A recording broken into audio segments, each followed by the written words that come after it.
It is 6:30 and I will call our November work session of the Sartell-St. Stephen School Board to order. So thank you for everyone that's watching online as well as those that are here in attendance, and we appreciate you coming and engaging with us. Our expectation is that everyone is conducting themselves professionally with respect for other members of our community, and our first item on the agenda is our Pledge of Allegiance. Pledge allegiance to the flag of the United States of America and to the republic for which it stands, one nation, under God, indivisible, with liberty and justice for all.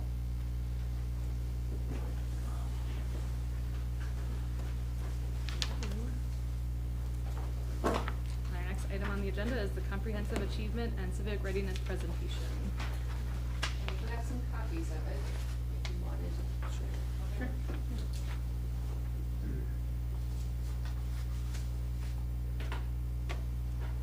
Yeah. Thank you.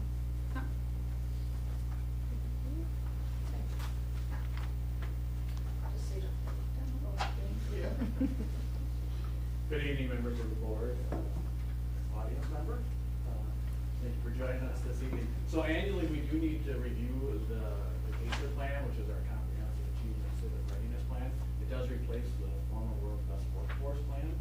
This was started in about 2013 when the state of Minnesota requested that we start doing this. For me, this year, I've been really making it an effort to let the board see how this starts with something as a North Star, recording time to learning more about what our school buildings are doing, and kind of culminating with tonight's presentation before the board takes a vote on approving the CASER plan. So we'll be going over parts of the plan this evening.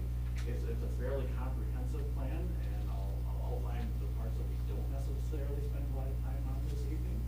Not because they're not important, but I think what the community likes to hear about, and I think what the board is always especially interested in, is our goals that we're trying to do.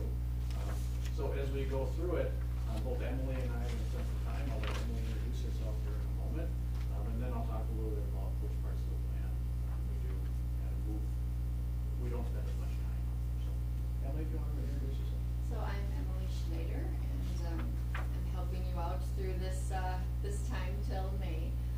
So I'll be acting as the interim curriculum coordinator for K-12.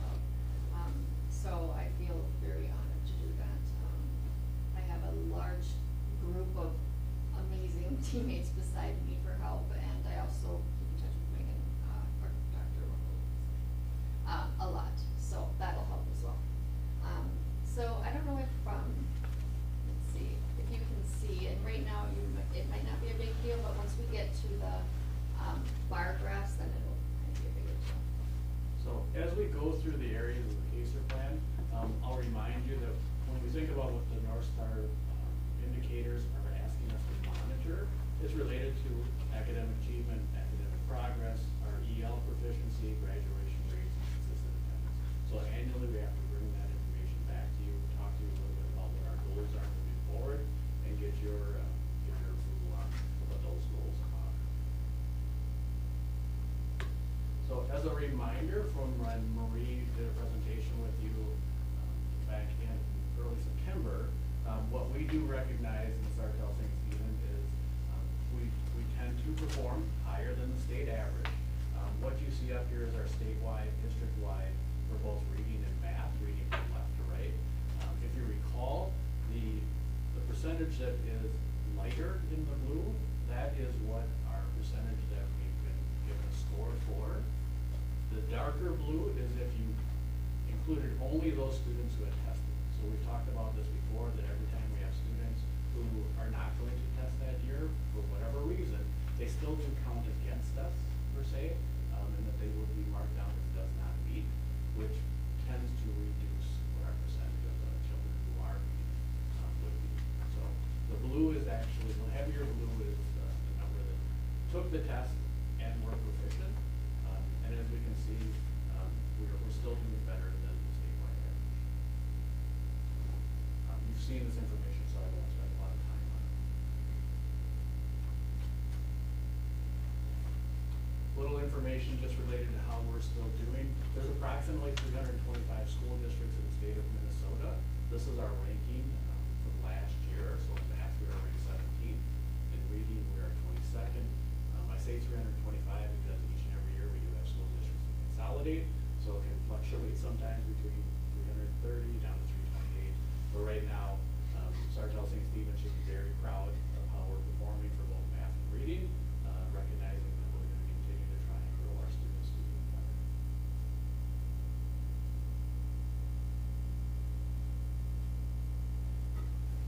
What we do know is when CASER asks us to put goals together, these are the 5 areas that we have to make sure that we're addressing. Those are all students being ready for school, that racial and economic achievement gaps are starting to be closed, that our students are ready for career in college, that our students are graduating from high school, which we know we are very proud of, what our numbers are for there, and preparing all students for lifelong learning. That's a goal that we continue to work on, trying to have a goal that makes sense, because how to measure that goal can be challenging, as we think about measuring that after students have left us, showing that there's been an outcome for their time here in Sartell-St. Stephen. But we continue to work with Principal Kusler and other members of the CASER committee and how we measure that information.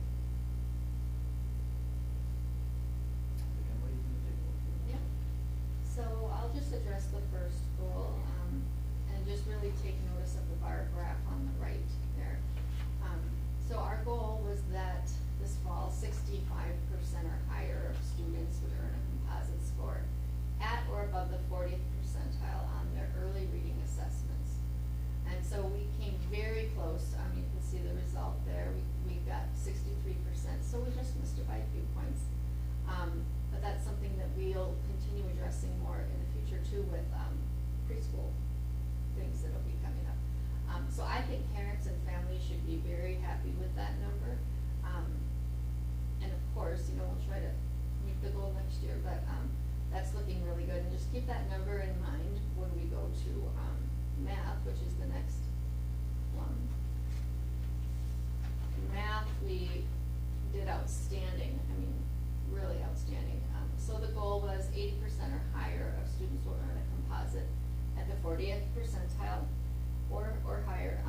So this is on early math, and just when you think about math and reading, how math is so much higher. Math is such a universal thing. It's pretty concrete. It can happen in everyday life, and so I think that tends to be why math is higher. And also, they've done studies that show kids develop in math a lot quicker than reading when they're young. So that's why I think we're a little lower in reading.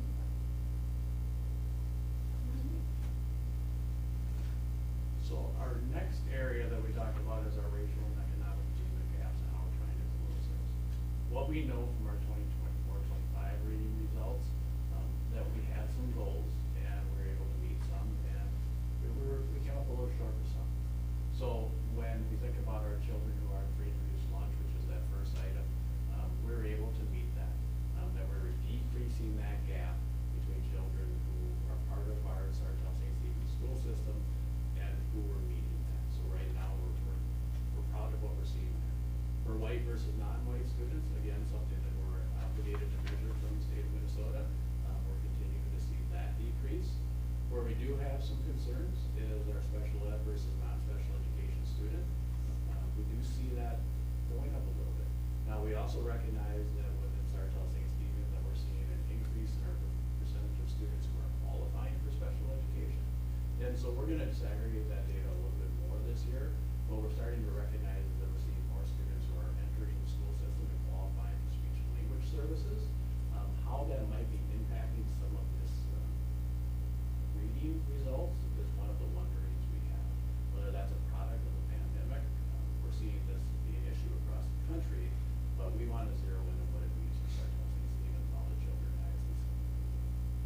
And just for clarity, I know we talked about this in the CASER committee meeting, if we are within not even a full % off, we considered it. Yeah. Thank you for the clarification. Between special ed and non-special ed, you have to qualify for special education to get on an IEP, correct? So if you have kids that are on 504 plans, are they then counted as the non-special ed kids? Yes, they would. So could that also be, have we seen an increase in 504 plans that would? We've seen a dramatic increase in children on 504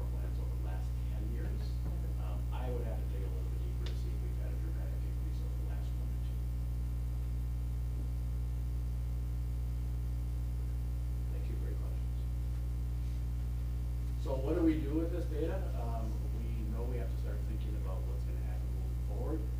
What we also know is that MCA 4 is gonna be a new assessment. So it's a challenge to kind of come up with a new goal, and the state is not expecting us to. So we'll be looking at this coming year as being an opportunity to take the MCA 4, gather that as being new baseline data, and then being able to move forward, ensuring that we're continuing to try and grow. What it really means is that right now we're not ready to set a goal because it's a whole new instrument that we're gonna be utilizing to do our assessments for.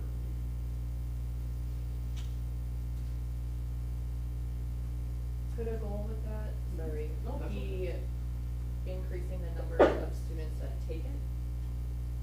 Our percentage of students who take it is Is very high. healthy. Okay. And I think my struggle, if we were to place a goal on that, is the ability to opt out is often truly a family's decision to make. And I don't wanna feel like it within a school district that one of our missions or goals is gonna be trying to engage in families in taking an assessment that maybe they don't want their child to take. So that would be a concern of mine. I think I'm always would be happier if all of our students take it, because more likely than not, our students tend to perform and are proficient. But I'm also a good believer in valuing and honoring where a parent may or may not wanna have their child take the MCAs. So that would not be a goal that I would recommend the CASER committee to think about, but certainly one we'd entertain. It would be hard to measure, I guess, what the reflection on the school district would be from that data would be questionable, because are we still doing a good job at what we were actually intended to do? Can't really be measured by that. I mean, there could be incentives, to, offer families to take it, but do we wanna measure that as, whether success or non-success on the school district's part? I think that would be tough. I don't find our percentage of children who are opting out to be significantly higher than any other school districts by any means. I would say we're probably in the average range, maybe a little higher. You go to some districts across the state, some in the metro area, they're significant. Bring us on to math, looking at kind of the same variables. We see that we're meeting for our students who are on free and reduced lunch. We recognize that for our white versus non-white students and for our special education versus non-special education students, that we have some work to do in decreasing that gap. Some of the same things that we were speaking to previously related to our reading assessments would also be applicable for the areas in math. But I also recognize that if we're looking at math curriculum, some of those variables are gonna play a part in hopefully decreasing this gap also. Won't change that we need to have strong goals for this, but I think that the interventions and strategies that we'll be utilizing might help impact those smaller demographic groups and helping them to achieve more and close that gap. Any questions there? So I think what you see is that we're looking to reduce the gap again by a couple points, having realistic goals for all three of those demographic areas. And these goals were discussed obviously with the CASER committee and agreed upon that we should be bringing these forward to the full board. I do have a question about Okay. bottom, sped versus non-sped, reduced gap from 37.6, that's not what we ended at on the last Do we have a line, I typo? think. No, Marie explained that to me. It had to do with some sort of statistical formula, because I circled that when I went through it too. And she did a very good job of explaining it. We're off by a point is what you. Yeah, I mean, it looks like our result was 36.5, but And- we're reducing from 37.6. Yeah, but I know that that's correct, so. Okay. That's something we can follow up on. She explained it in length and so. Sometimes understanding the numbers that the state of Minnesota and MD gives us at one point, and then when they go through the data, it will change. Doesn't, either way, even if we're off, we'd still be looking to decrease by a minimum of 2%. So are all students ready for career and college readiness? This again was one of those areas that we were looking at trying to figure out exactly how we want to measure this. And this is some of the areas that we're looking at using pre-ACT data. We know that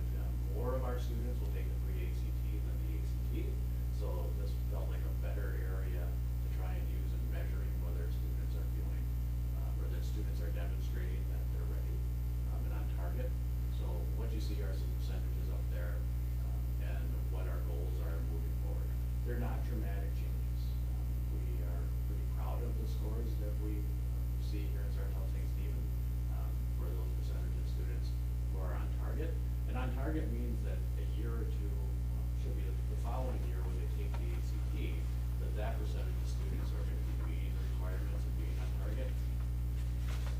We tend to see kids score higher even, but the problem is some of those students drops. The percentage becomes a little bit less valid because we have less students taking the ACT. So even if it drops, or even if it jump 20 or 25 points, one direction or the other, what we recognize is this gives us a true handle on a bigger group of kids, a larger N statistically, of which students are going to be ready for career in college.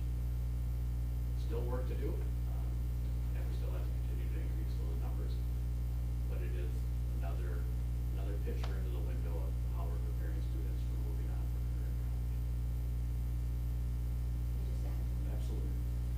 When I was speaking with one of the counselors at the high school about this pre-ACT, and I don't know how old your children are, but I have a senior this year, and there was big conversations about should you take it or not. And so after speaking to a lot of people about it, the ACT right now, I mean, it could be coming back as a requirement for college, right? But, or as of right now, most kids take it to compete for an academic scholarship, so for the ACT. So the pre-ACT, kind of factor that in if you're required to take it and you know you're not going to take it as a junior.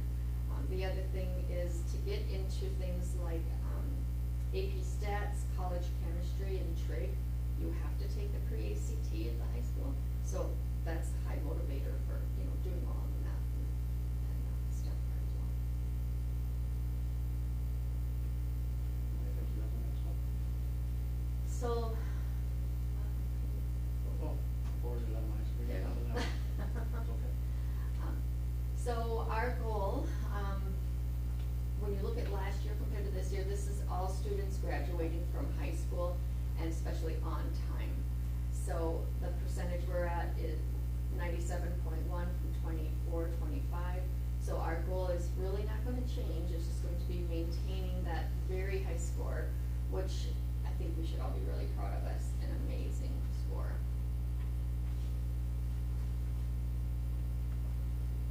And the last one is yours. And then there's a long-time survey that we've given out at the high school just to seniors only. And the question, you know, has to do with, do you believe that your experience at Sartell High School has helped you identify your plans after school? And I think 81.3% is a very high number. So that's just a nice way to capture kind of preparing them to think of about their future. What do they want to kind of go after? And 81.3 is really great. Was there anything shared as to why they felt like they don't have? I went through and I read the comments on some of them.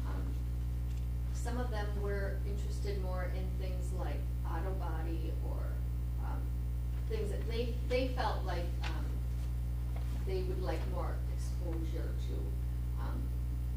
So, and I know that's a newer one here at the high school, I think, but just things like that. Sounded like more hands-on. So more trades Yeah. versus. Yeah. That is our presentation this evening. As I talked about a little bit at the beginning of the presentation, the CASER plan is bigger than just what we've gone through. There's also the area of how we assess our curriculum, evaluating instruction. Those are all things that we're doing throughout the school year. We're on curriculum review cycles, we stay true to those. So all those strategies for improving curriculum we continue to do and are outlined in the CASER plan. So do feel free to review some of those before we take our vote. Not significant changes. We always continue to do a very good job of involving our CASER committee. We're doing curriculum in a way that feels like we're being transparent and having involved with many different people. But at this point, are there any questions? Well, we would expect from the district administration that we'll be bringing this for approval during the regular board meeting in November. Thank you. Thanks. Thank you. Nice meeting you. Thank you. Yeah, thanks a lot, Sam.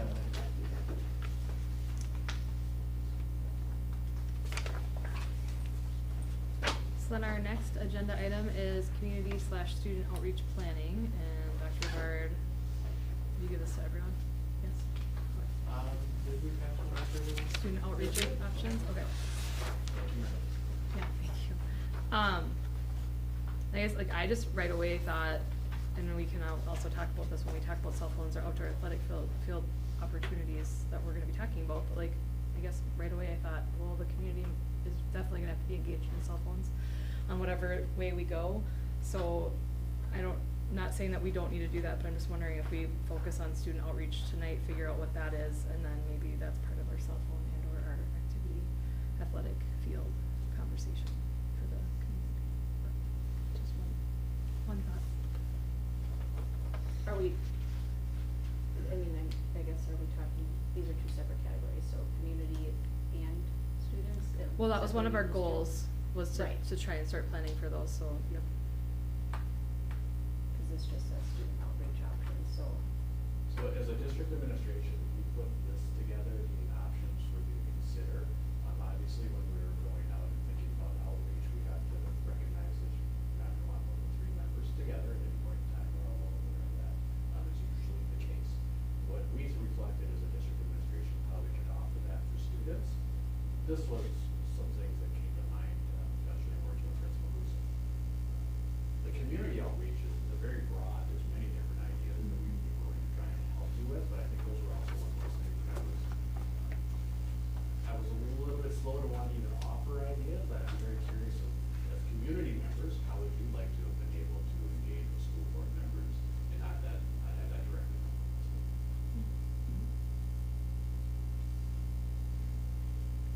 Why don't we start with student, and then we can pivot to community after we maybe made some decisions? Or come to some consensus? I mean, just looking at the options, for me, like the Saber time, students can sign up to meet, I guess, versus the student council meetings or the AP government class, I feel like that gives a broader net to any student who would want to participate. Cause there's, who is in student council and who's in your AP government class is already established, so it would give an opportunity for a broader net for anybody that would wanna participate in some type of meeting with us, but then there would also have to be a format in, is it a listening session, how are we doing that, and what does that look like? And is a half hour enough time? Well, and is this something that we have to, like, are we talking about, like, as a board we're doing this, or is this even just like each board member could pick one of these to, like, and as board members we do that, like, I think Or it do would you, be- sorry, go ahead. Say, or during Saber time, is it just, since that one was brought up, something that can go out to students that say, if you want to have a conversation with a board member during this time, you could reach out to any of them and then schedule a Tuesday or Friday that would work for both parties. I mean, it wouldn't necessarily have to be a group of board members or a group of students. It might allow for more engagement. Which they, I guess, in theory, any student could always do, reach out to any board member to meet, but.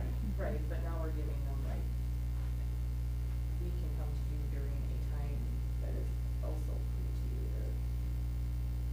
Kinda like office hours. Yeah. I mean, by phone, of course, but, I see the value in both. I mean, I could definitely see value in having a group of 15 kids there to bounce ideas off each other as they're talking to members of the school board.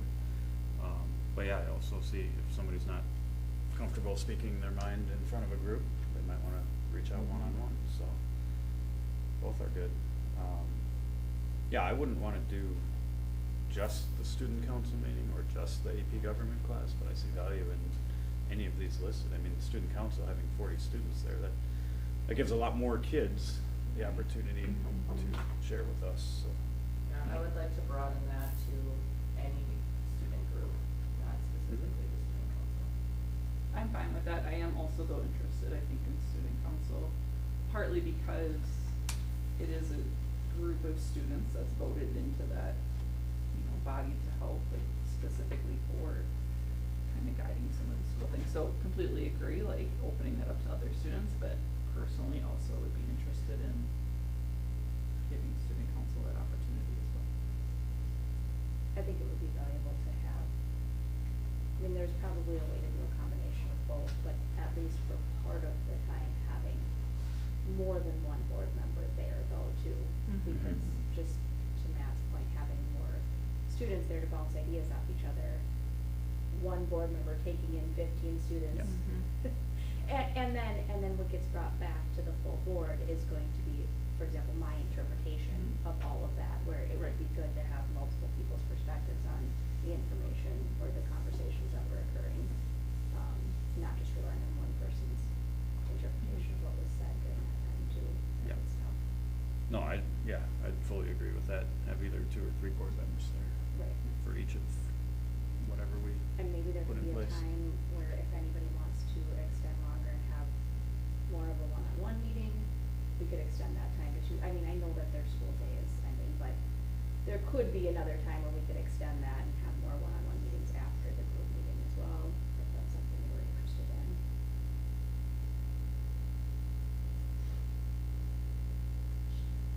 Miriam or Emily, do you have any thoughts on anything we may have missed? I feel like you guys honestly really covered it all. How Yeah. saver time is a good option for like having a group that's more broad and not established, but also just to having student council would be interesting because they obviously that's what they are passionate about and they are a group of people who are really like what's the word? Involved? Yeah, involved. So I feel like that's probably where you can get like really beneficial ideas and feedback. Does it feel like we're missing it? That would be possibility for the board to consider?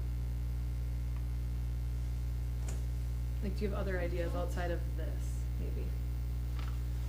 I feel like everything is really covered. Yeah. That's, do you have anything? No, I think that's the best. Thank you. So I always think having a topic is a good idea. And I'm not saying that we have to limit ourselves to said topic in a 30-minute time slot, but I think, like, just knowing what we're gonna be talking about even tonight, I just wonder if we host a Tuesday or Friday or whatever, and we decide who's gonna go, and we say that to start the conversation, we're gonna talk about cell phone use. Maybe to start the conversation, we're gonna talk about athletic fields, cause that also might help, like, get some kids thinking about what they could be talking to us about, because those are definitely things that are gonna be affecting our students. And then we can go from there, like, if there's a lot of interest, we have a lot of kids like, oh, I'm really sad that I wasn't able to sign up, then we can plan more, and we could come up with different topics.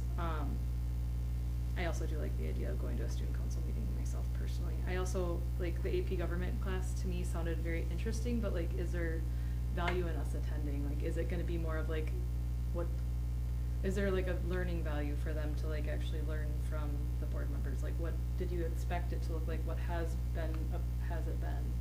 I don't know. Well, and that's where I was like wondering too if, I mean, truly, I think all 3 options are great, but from the AP government perspective, I think it's like that added thing of like, are we going and being able to be a resource for them as, you know, being of, you know, public service and expanding, like, it might not be as specific as maybe it's one topic that we're bringing to them, but also, you know, like just talking about civic duty or. Yeah, I view that as like a different cool thing we Yeah, could do. yeah. Yeah. Not necessarily a specific topic that we want input on from Yeah. the students. I think that's a different format. If you go to AP government, I feel like it would be very structured and targeted to them asking questions about serving on a governing body. Some of the nuances of that and just learning a little bit more about the position, but I don't know that it's necessarily a time where we're gonna engage in back and forth input and feedback on a cell phone topic or Yeah. whatever. How are people signing up for this? If we're recommending a max of 15, is it gonna be first come, first served? Is it going to be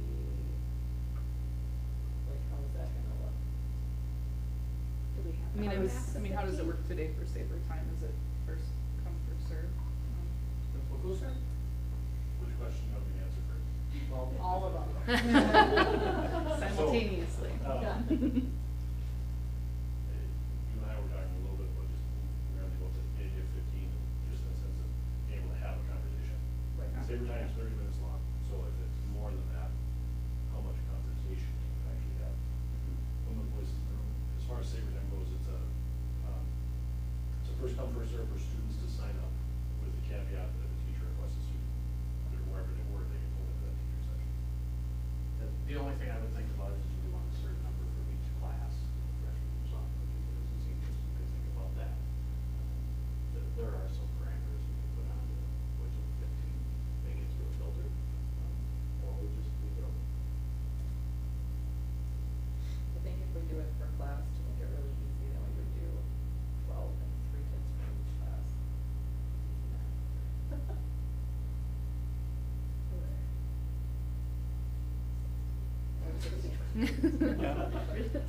Saying we I can know, but expand for the the sake parameter. of like Shane just said, when Yeah. you have multiple voices in one room.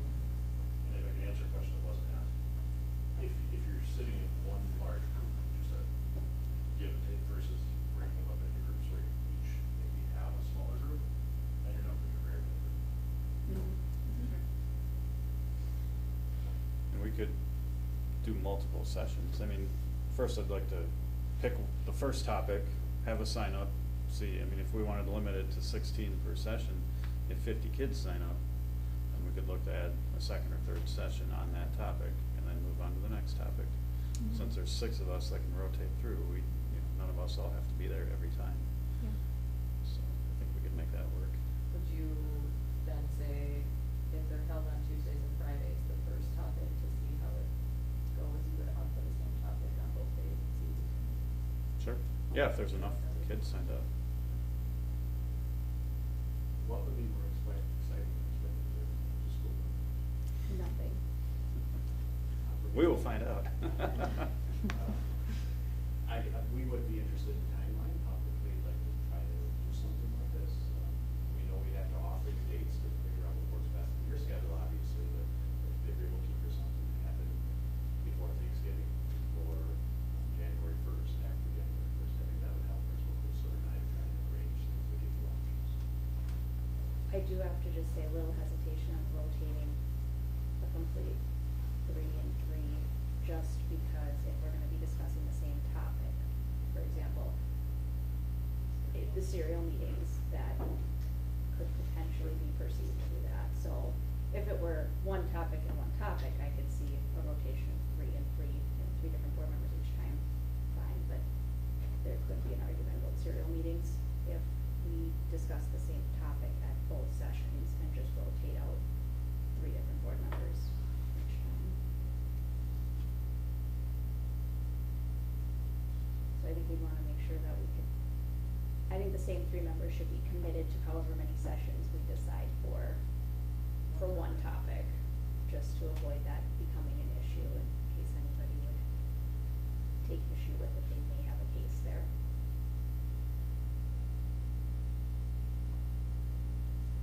Completely agree. I think it's the tough part too, right, if all 6 of us are interested, that then limits. It's just the legal implications, is Yeah, serial yeah, meetings you yeah. can't participate in, and there is an argument, and it's definitely been brought before on whether or Yeah. not that would be considered a serial meeting, and it's a pretty gray area, so Yeah. keep us out of legal hot water if we want to try But that later. versus maybe saying, let's do 2 topics and schedule 2, right? For sure. Things. Mhm.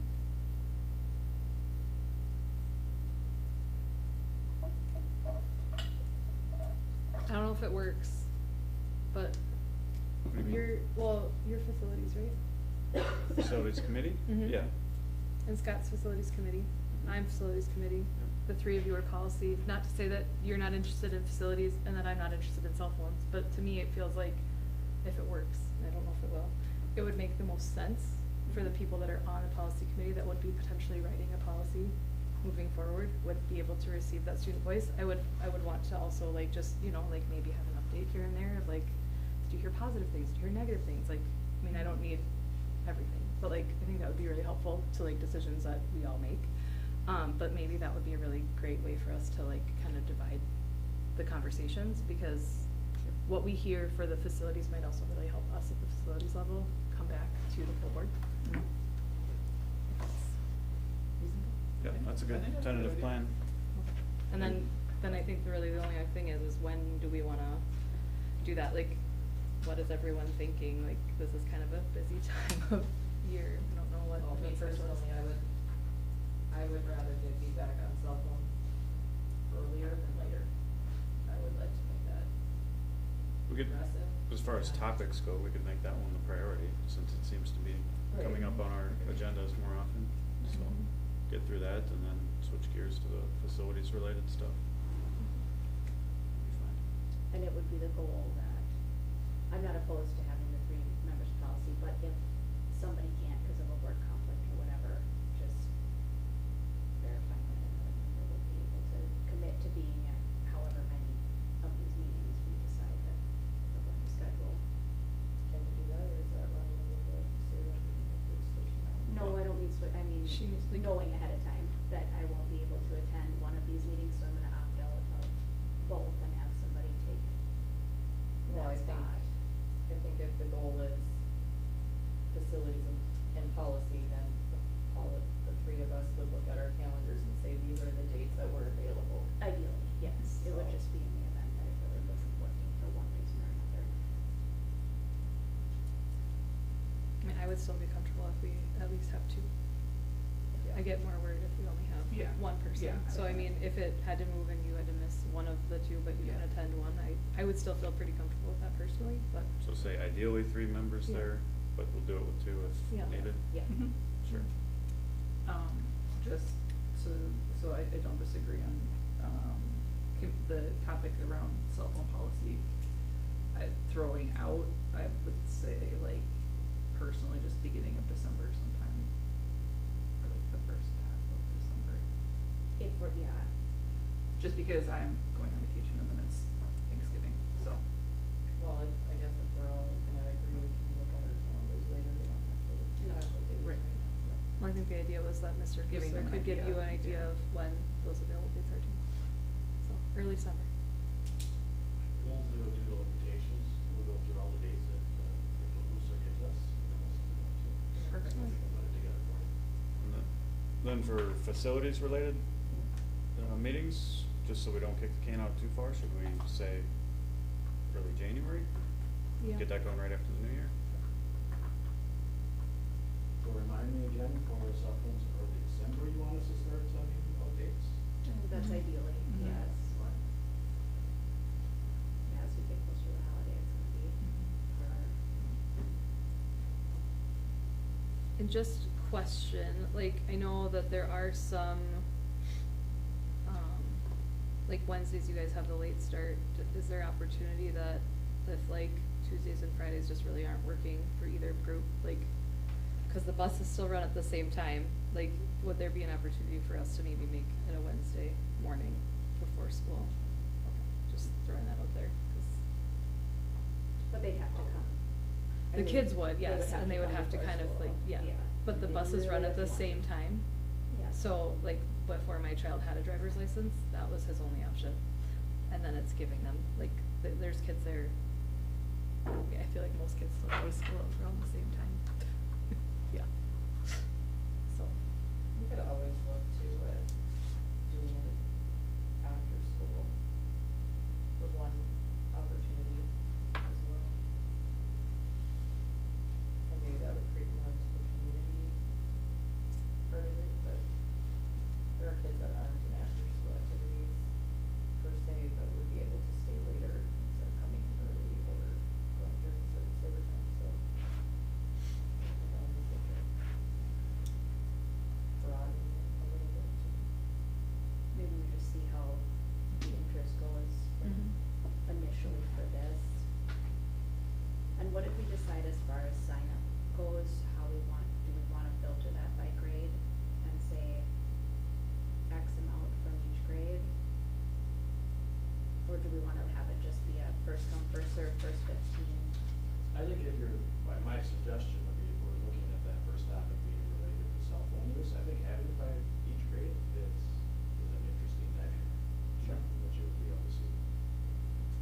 I wouldn't want it to probably be like all seniors, cause they're. Right. It's still good input, We still good appreciate our input, but seniors yes. a little bit. And that, well, Not quite The as freshman invested. class went from not having cell phones during the day to now having cell phones during the day. yeah, I was just gonna say that, they're the only class at the high school that's had that at the middle school, so, Yeah. yeah. I think a mix is good. But if we don't get to the number, at what point do you open it Yeah. then? Cause they sign up on what day?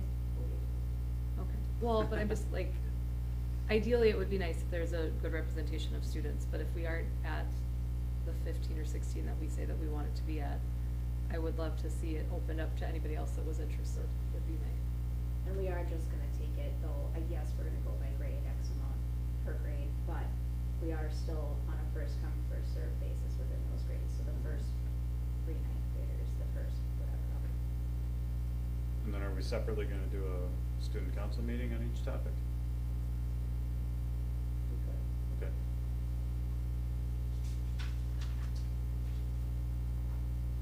I think that would only have to happen one time, obviously, per topic. And are we doing that the same policy we take cell phone and facilities will take? Sure, yeah, that's Mhm. fine. It might also help just because, to Miriam's point, the student council students are sometimes very like the involved, that if they know they're gonna have that opportunity, that maybe like instead of jumping to sign up for Saber Time to have part of that voice too, like knowing that they're gonna have that opportunity, maybe then there's not that, Yeah, there won't be crossover. yeah, crossover. Okay, but Mr. Kusler was waving his Oh, hand, sorry. so what did you? Sorry. No, you're good with Okay. that. Was If before you're that. planning to meet with the student council, just a request, and certainly got other places there, that it be as soon as possible, because at the end of December is our winter weather week. And so their time and meeting time is gonna get pretty tied up with that. So sooner than later, better for that. We'll work on that. So if we're doing a student council meeting, are we then gonna filter the first come, first served, to your point, then to not have student council members take up spaces from the others? That's what I was hearing. Yeah, that's Okay. fine. As being a whole. Okay. Would we really need to filter it, or could we just ask them not to sign up? So we'll probably.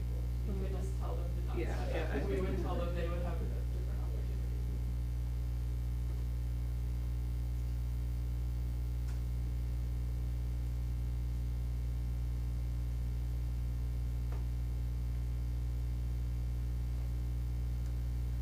Okay. So then do we wanna talk about community, or do we wanna wait on that until we've kinda talked about where we're at with the other 2 topics first? Cause that might bring about some opportunities for us to have some engagement, depending on where we go with those conversations. Yeah, I'd kinda like to get a timeline before we. Okay.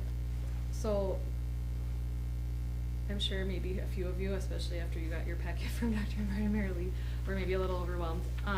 My intent for tonight wasn't to like 100% come out of here with a decision about anything. It was more to like give us an idea of a trajectory of where we would like to go moving forward, so that we can kind of narrow in the conversation. So, I'm You're not talking- saying that we have Sorry to. to interrupt, but you're talking about. Cell phone. Run cell phone Yes. on the agenda? Okay. Well, honestly, cell phone and athletic field, because I feel like both of them are very complex, very large topics for us to tackle. So I was kind of hoping that we could try and at least limit ourselves, because I think after you've spoken about something for a long period of time, it just kind of stops being helpful in the conversation. And also this, especially cell phones, like this was a really large packet. I mean, we could talk for hours based on just this information alone. So I think, and maybe Dr. Ward, you could speak more to this, but like what was it that the administration needs direction for us to continue to keep moving forward? Like obviously we need to decide maybe what method we might be most interested in as a board, if we're looking at completely removing cell phones or not. What are the options, but kind of just narrowing in on some of that. I think from a district administration standpoint, what I was seeking to try and bring to you was information, because that was part of your ask back in July and August. And throughout this last 4 or 5 months, we've always been providing information, but we haven't really had any significant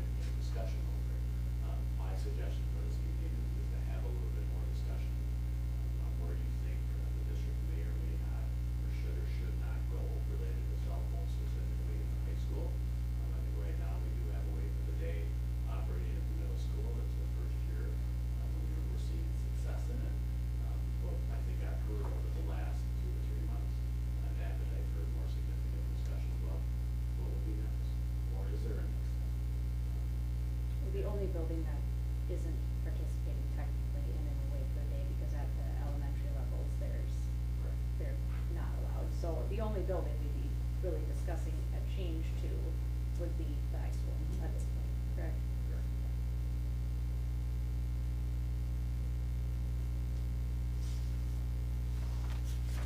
But for me, I'm not sure how we're going to move forward on this discussion with 5 or 6 board members, so for me, I'll just need to make sure you have information that they have to review and have it be more than just an interest or things that you've seen, but it was a little bit of a combination of both research and other articles that are out there related to what experiences have been across the country or some degree across the world. Thank you for the packet. Thought it was helpful. I'm not It's- sure if I'm hearing one. No, I it's, think I did multiple times, because I was I going to still- print all of I yours. think someone mentioned a Oh, I segment heard those. and some other things. I was like, wasn't the goal, but,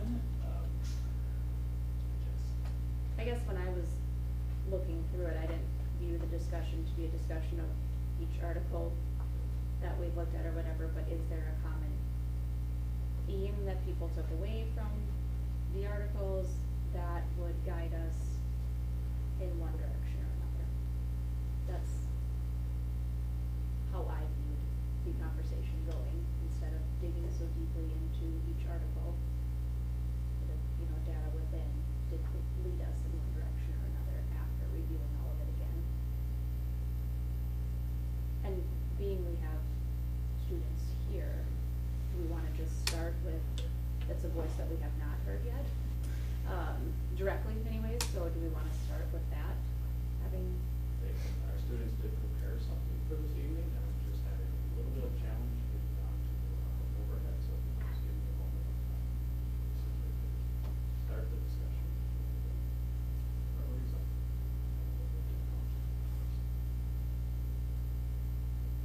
well, while you do that, I could maybe start the discussion about just what the parameters are of what we're trying to decide here, because when I take this entire packet and studies about academic achievement, bullying, social emotional health of students and how cell phone use impacts all that, I have to always constantly remind myself that we can't take kids' phones away from them when they're outside school hours.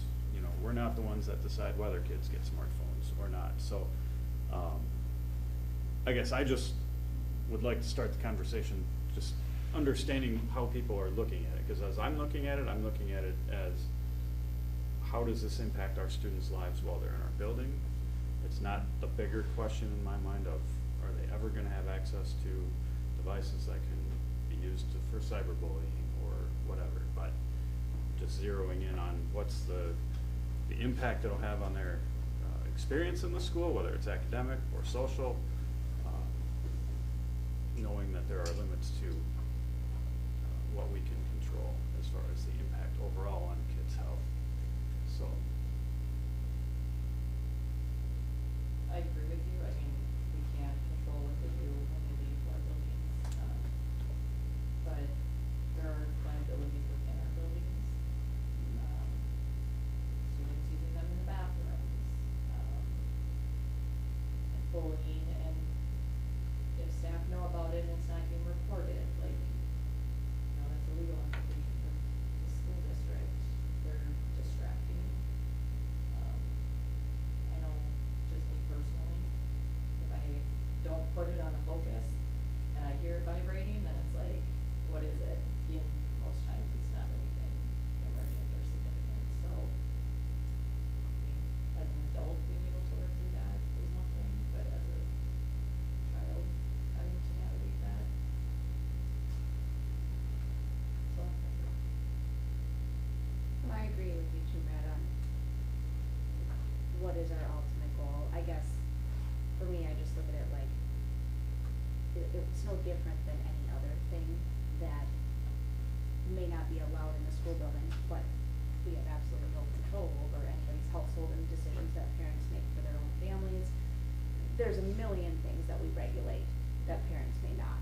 And is it gonna cause a material disruption to their education? Is it impeding, their academic improvement or achievement? Is it impeding them mentally, emotionally, socially? There's a lot of things that we regulate within the school school day that parents may not.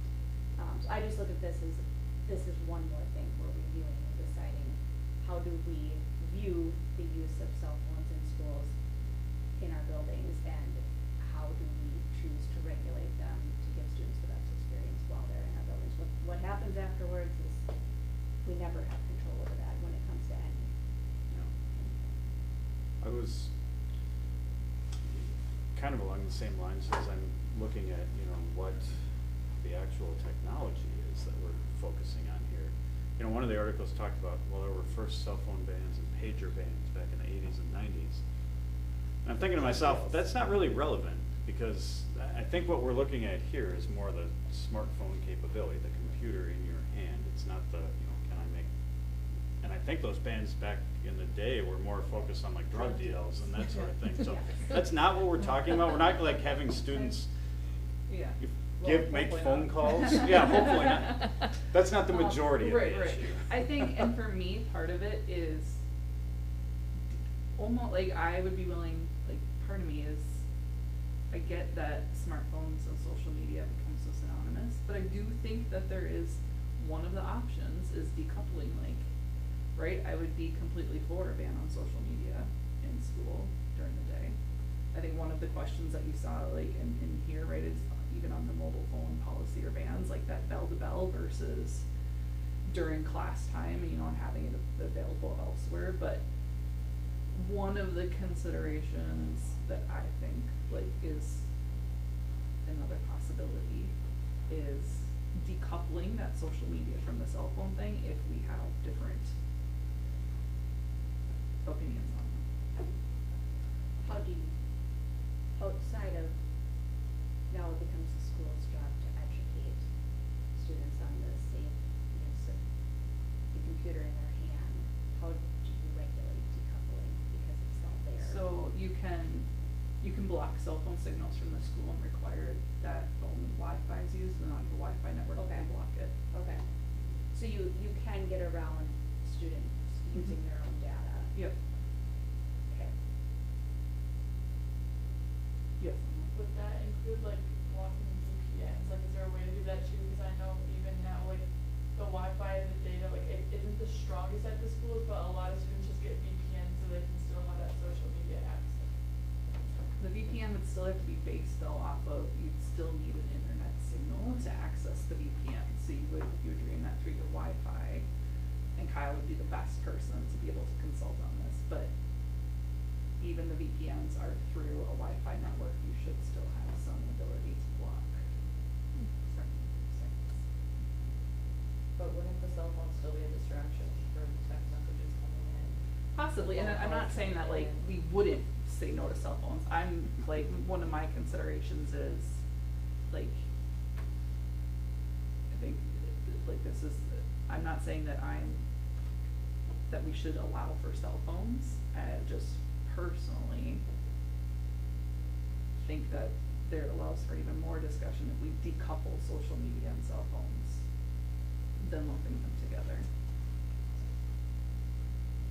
Yeah, the texting or emails or, you know, whatever other communication you can do, even if social media is blocked, that those Or- devices that every high school kid gets through the district can do Watches those and things. device, yeah, like. So, there are ways around that even if you don't have a phone in your hand. I did read about too, in one of the articles they were talking about, you know, the benefits of, if this gives schools the opportunity to teach students, you know, safe and healthy cell phone use, and it's like, okay, but, so at my job, we employ, I am now an old person apparently, and we employ a whole different generation, younger than me, and I definitely see the difference in just the belief that it's okay to have a cell phone at all times. I did not grow up that way, and it is a constant distraction, so it's really strange to have somebody in an interview with me, or somebody job shadowing with me, or training with me, where there's not even a realization that it's not appropriate to have that out while you're working. This is a job. This is what your focus is. So I think the education really should be, put it away. When I you're think an adult, you depends. gotta put it away. Like working in IT, we do ours all the time because there's certain Yeah. apps and things, right? Anything I log into at a security company requires me to use my phone and Right. do that. So But I get it, I think, and that was one of the things that I highlighted too, like, if the opportunity that schools have, if they don't completely ban cell phones, to be able to teach some responsible usage or life skills around them, instead, like, where when you go to college now, you like self-regulating that on your own. So, again, not saying that that means that we should allow them in any capacity, just additional. That's the program, things like, like the that. responsible thing is to put it away. I don't wanna see that thing. You got a job to do, you know, like, we're not here to read an email on your phone. There's Yeah. nothing that's gonna occur on your phone unless you're in potentially some type of IT position where it is actually planned. There's nothing that's gonna happen on your phone that directly relates to your job. So me, Yes. me giving a good education on, you know, appropriate cell phone use is me telling you, put it away and don't look at it until what you are intended to do today is completed. Cause that's actually what you should be doing. But even that, I think, teaches them, right? Because it's not just banning it where they can't even have it with them, it's teaching them it's there, but you're ignoring it and not using it. That's the self-control. Yeah. Mhm. Right. Well, this might be a nice segue. Our student representatives did spend some time, Kusler and I did speak with them a couple of weeks ago, or last week, and so they had an opportunity to review all the information that you had in your large book. I'm sure they spent all the time reviewing every page. Emily was reading it every day. So, the floor is yours, Emily, I'll guide you through, but they did a nice job of preparing some information for us to consider from a student voice perspective. So mostly what we wanted to discuss here is information that we both have regarding what we know, like our habits, our peers' habits, and new information we found through the research, and additionally through consulting our peers and friends and just a wide variety of students on specifically cell phones, and just overall thoughts of everything we've compiled pretty much. And then some of the points that we are pulling just from being a student in the student body and interacting with our peers and even like looking through some of these articles that are in this book. Some of the main concerns of phone usages at schools that we're seeing is cyberbullying, distraction, loss of productivity, and then just less interactions overall with your peers face to face. And I would invite the board to be thinking about questions you may have for Miriam and Emily as we go through these. I gave them a heads up that would be part of the conversation of getting as much student voice as we could. Well, I will say, like, being at the middle school last year, where cell phones were allowed to be out during lunch, versus now being in the lunchroom this year, where they're not allowed to have any devices, like that in less interaction with peers is kind of a concern at the high school for me. Like, I see a lot of students, like, on their phones, and that's the opportunity to, like, be making those connections. I didn't have a cell phone in my hand, so, I mean, I was talking with my friends, I was making my weekend plans, I was talking about what was important in their life, and I just worry that you guys are missing that opportunity. Exactly. But also another issue that comes up is, you know, it's different, like lunch at high school is different because it's A lunch, B lunch, C lunch, D lunch. So it's not necessarily with your whole grade. So sometimes I know people who've had instances where they don't know anyone in their lunch, and yes, in a perfect world we would be inviting, but some people aren't the most inviting. And it's sad, but sometimes phones are that mediator of like kind of feeling less socially anxious because you have like something to be with you, and obviously it's not good that this is what the reality is, but phones can definitely be something that kind of can accompany people if they don't have someone to sit with at lunch. The separation of lunches, though, that's not a new concept. I mean, when I was in high school, it was all separated by A, B, and C, D, however many lunch periods we had. But, and the same thing, you were mixed in with the upperclassmen and the lowerclassmen. So that isn't a new concept. I think what's ultimately new is a device being in your hand. Well, and I guess my question would be is, you know, we grew up in a different world, obviously, but and like you said, it's not necessarily a good thing. Do you see, would you want to see something different where, I mean, the idea of somebody not having anybody to sit with at lunch or not feeling like it's inviting and kind of having to go off on their own, that's also not a new thing, and that's always been the case. now there's kind of this like Band-Aid there, but understanding that that's not a healthy Band-Aid maybe, like, would you wanna see a solution in which we could remove that Band-Aid and help people navigate through that without having to rely on a cell phone? Cause long term, especially for the younger developing mind, what does that do for your, you know, for your development and your ability to interact as you get older too? And is there a desire to see something, you know, help to remove that Band-Aid, I guess, because that probably isn't the most healthy way of consoling in that situation. Yeah. And, you know, learning, that you have to have the ability to learn the skills of how to cope with that as you get older, because you're gonna have strange situations in which you have to be able to navigate through without relying on that device too. I guess for me, like, that's something that I would really love to see, is kids starting to learn again how to get through those situations without having that, like, built-in, live-in technology friend here that just fills the void temporarily, but it's not actually filling the void there. And it's not necessarily giving you life skills either. So would you guys be on board with wanting to have the ability to replace that with something else that's more healthy? Ideally, yes. I think I don't disagree from the standpoint of like replacing. I do think in a world of technology and a realm where mental health is being more widely recognized than either with special education, and that phones can offer that ability for some practices of coping that are healthy. So whether it's maybe listening to some music, whether it's maybe needing to play like a Tetris, like that there can be, I don't think it necessarily is all negative. Again, it doesn't mean that I think that it means that they should be allowed or that they're doing great things. I don't think they are. But just recognizing that I think there are some things that cell phones from a technology standpoint have been able to provide as a coping mechanism that can be healthy. I'm not saying that it should be allowed, but in lieu of like there not being like coloring books and coloring crayons being available, or like animals to like, that it still offers some healthy ways of coping through things.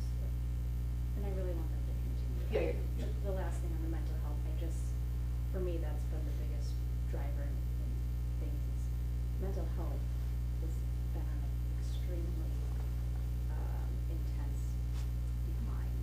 And it does happen to correlate somewhat with the rise of access to constant technology.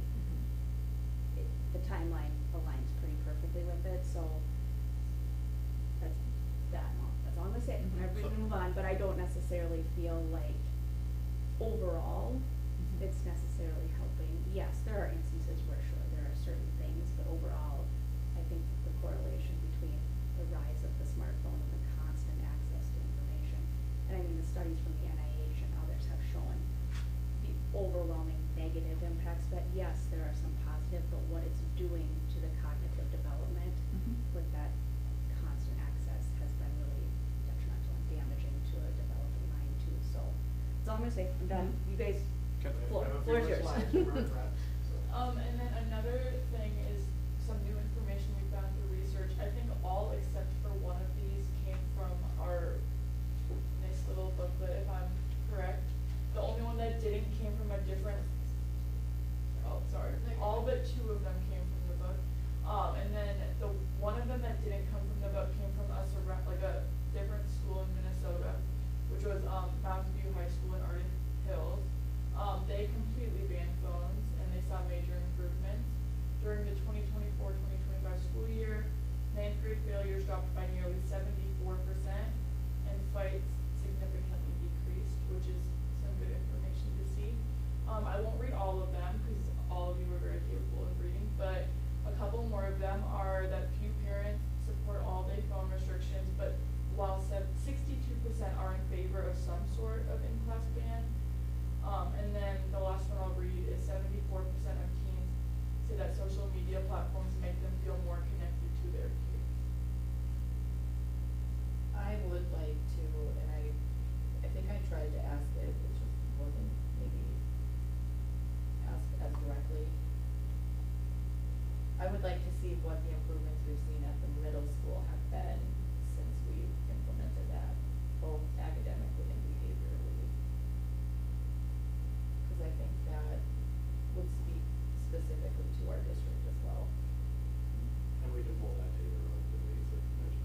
last-minute ride, which kind of makes things less stressful for her. And something else that we thought about and realized, our cell phone usage may increase after school if students had no access to their phones at all during the day. Because me and Emily discussed this, and we also discussed it with some peers, but if we were thinking maybe if phones were taken away all day, students think they would need to compensate for it some way, like at home, and the usage of it would significantly go up because, oh, I need to see what I missed here, I need to see what I missed there, and would ultimately lose in being less productive outside of school. And kind of adding a little bit onto that, obviously, whatever policy may be implemented in the schools, you can't control home life no matter what. So if there's a complete ban, phone usage might go up, but that's kind of out of control, which we have kept in mind. It was just something that came up in our minds, like at least personally, if I'm not on my phone for a certain amount of time, I feel the need to go back through and almost compensate for that, which I think part of that is just having had so much access to it, like growing up, like it's just been a part of our uprising. I guess my concern with that is we've just defined an addiction. So are we now enabling addictive behavior in our facilities? I don't think it's a surprise that there's addiction to social No, media but and cell phones. I think explaining that to the children, like, you are addicted if you are now having to go home and almost binge. I don't think kids, I mean, you go through the DARE program in 5th grade, right, and we talk about that, and we talk about healthy relationships through schooling, this, that, and the other thing. But I don't think kids put 2 and 2 together, that you're actually addicted to a phone. It's not a chemical, but it is an addiction. It stresses the importance of partnering with the parents, community members, no matter what direction. I totally agree. And in my experience, and it also differs from student to student 110%, but I have access to my phone whenever I want, any day of the week, but because I have that access whenever I want, my screen time doesn't exceed like 2 or 3 hours a day. But that's also can be personal habits, just depending from person to person, and obviously that's not the standard and that's not how everyone else is. But that's just a little side. So when I listened to you for the second point, ability to contact parents quickly, I just right away was like, well, is there a reason that kids don't want to go to our office? Like, I mean, I know it's very different. You've had a phone your whole lives. Like, I understand that part, but like, I mean, I see kids in that office all the time. I feel like the office staff are very welcoming, very engaging. Like, I don't, like, so, I mean, it kind of makes me sad that like anyone would feel like they can't go and use the phones, and I think that that should be made to be as normal as going in and seeking help for mental health, because that's what you're supposed to be doing. Like, I get that it's very convenient to text your parents, I get that it's very convenient to text your friends, but like, genuinely speaking, that's part of the problem, is some of our parents do a really, really great job of not bothering or distracting, or even your friends distracting you during the classroom day. But like, if your phone vibrates in your pocket 9 times out of 10, it's really hard to say, I'm not gonna check it.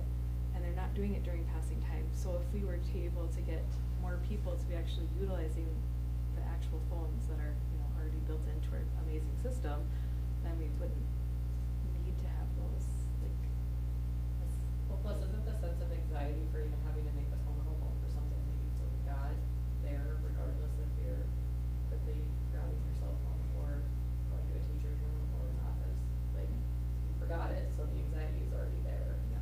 Well, and I guess I just kind of look at the list and it's like reduces anxiety, feelings of freedom and responsibility.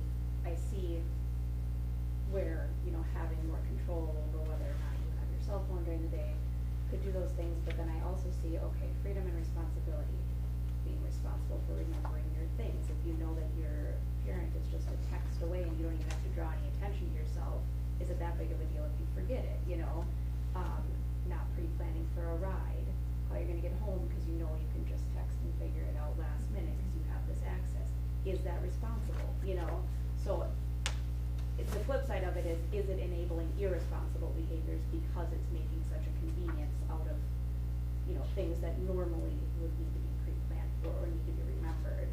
So it can kind of be a double-edged sword on those things too, in my mind. It reminds me of one of the studies, the study of studies, one of Yes. them in here where they Yes. kind of went through, 20 some odd studies, and one of them looked at the relationship between mobile phone distraction and impulsivity and attitudes toward mobile phone bans. And basically it said the kids who are more impulsive tend to be the kids who prefer the lenient mobile phone policies. And it's kind of like, it just feeds itself, The kids who are feeling anxious if their phones aren't there are probably the kids who are on them more often. Right.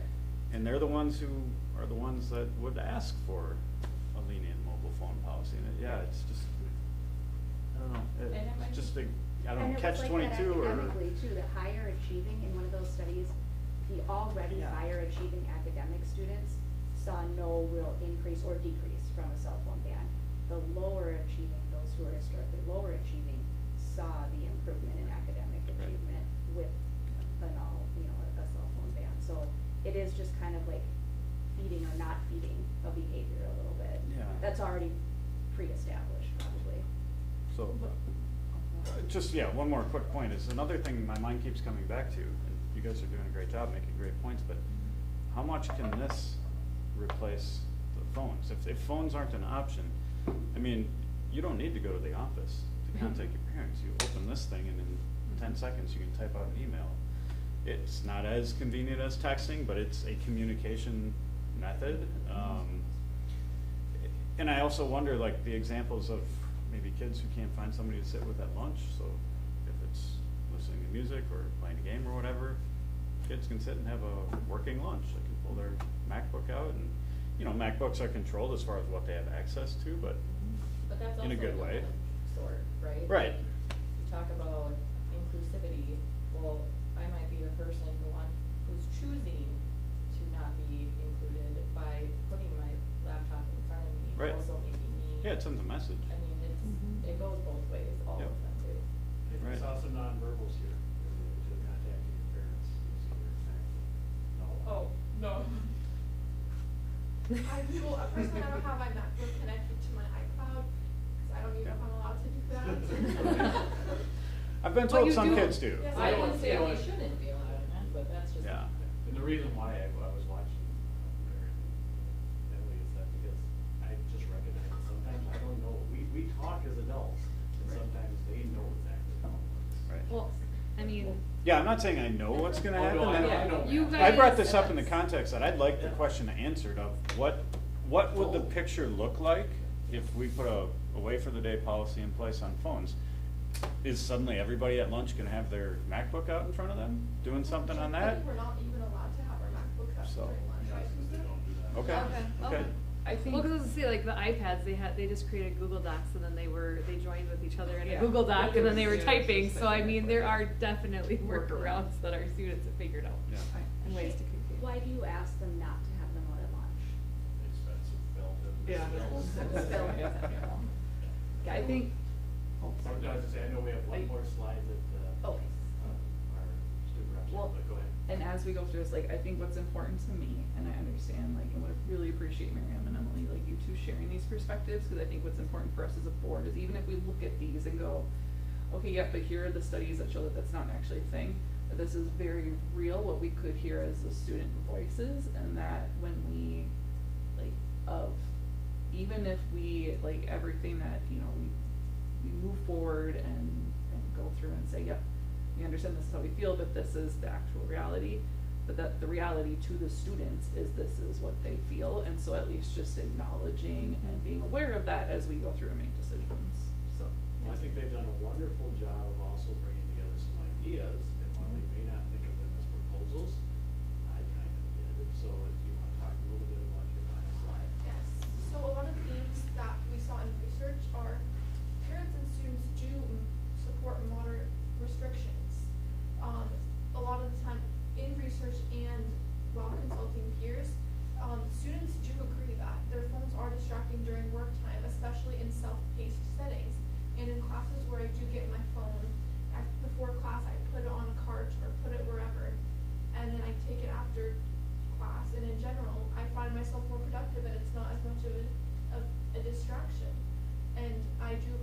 classes where my phone does get taken away. And, additionally, flexible regulations and not bans is another theme we saw in research. And while talking to students, is because many students believe that total bans undermine their sense of maturity and responsibility. Because especially with seniors, like within less than a year, they were going to college, living completely on their own, and then a couple months in the past, they had to like get their phones taken away at the beginning of the day. Like that's just something I thought of, which was just thinking of it. But that's just generally the common theme we saw. Anything else, Emily? Well, and I do think, like, you have a lot of valid point with that last statement, because, I mean, you guys are, like, what are we doing if we do decide to do a complete ban? Not saying that I am for or against, I haven't really made the decision for myself personally, but, like, I do worry, like, are we actually setting our students up for success after they leave our building if we are putting them in a position where we've just removed it completely instead of actually teaching them that responsibility by like not giving them the opportunity to show us that they can. But I do also think that there are some kids that I don't know that they're capable of making that responsible choice, and that's also the part that like weighs on me, because I just That's so true. But for a school like Sartell, you see all the statistics and how we do perform higher than other people. We generally have, we do have a big group of mature, successful students. That's just, and it varies, for sure it varies. Can I ask you a question? Do phones ever get used as part of learning? Yes. And can you give me examples or? I feel like it definitely depends on the class. Some classes like yearbook and journalism, it is a little bit more like of an, like, it could definitely be done without the use of cell phones. I mean, anything could be done without the use of cell phones.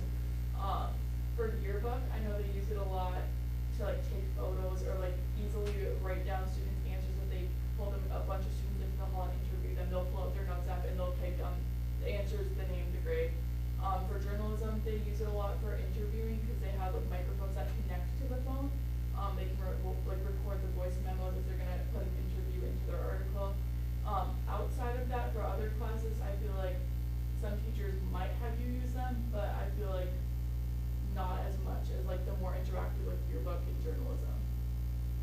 I also know that PIAD uses them a lot with their strength and lifting, because they use, there's an app, and I don't know if there's an app version for the iMac, but I know that they use that to like record their lifting Still, you wouldn't stats. wanna be carrying around your MacBook through the Right, weight room. through the or whatever. van, Yeah. but- So here's my initial concern with what was just described.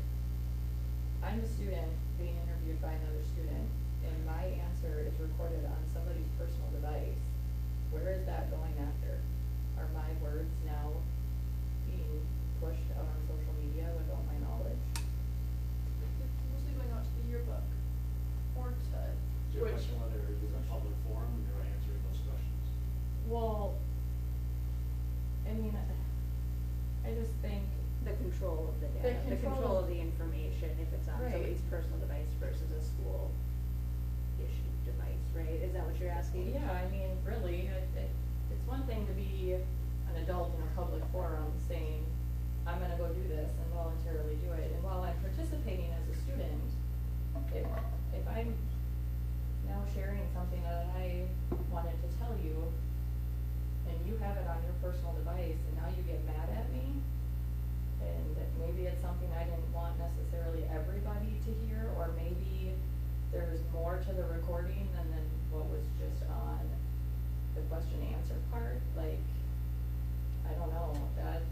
It's a place where I think technology in and of itself is integrated into our educational system versus a student having a notebook and taking Right. notes from someone. Are both equally applicable, but the information could be used in a not great way. Sure. Do I recognize that just the level of technology makes it even more likely that it could be used in a different way? Sure. The legal aspect of it, I'm not sure about that. But if it's for a school project, and we already are providing school devices, why would we even want to entertain the? Convenience. If I have no parents, it's probably just more convenient to carry cell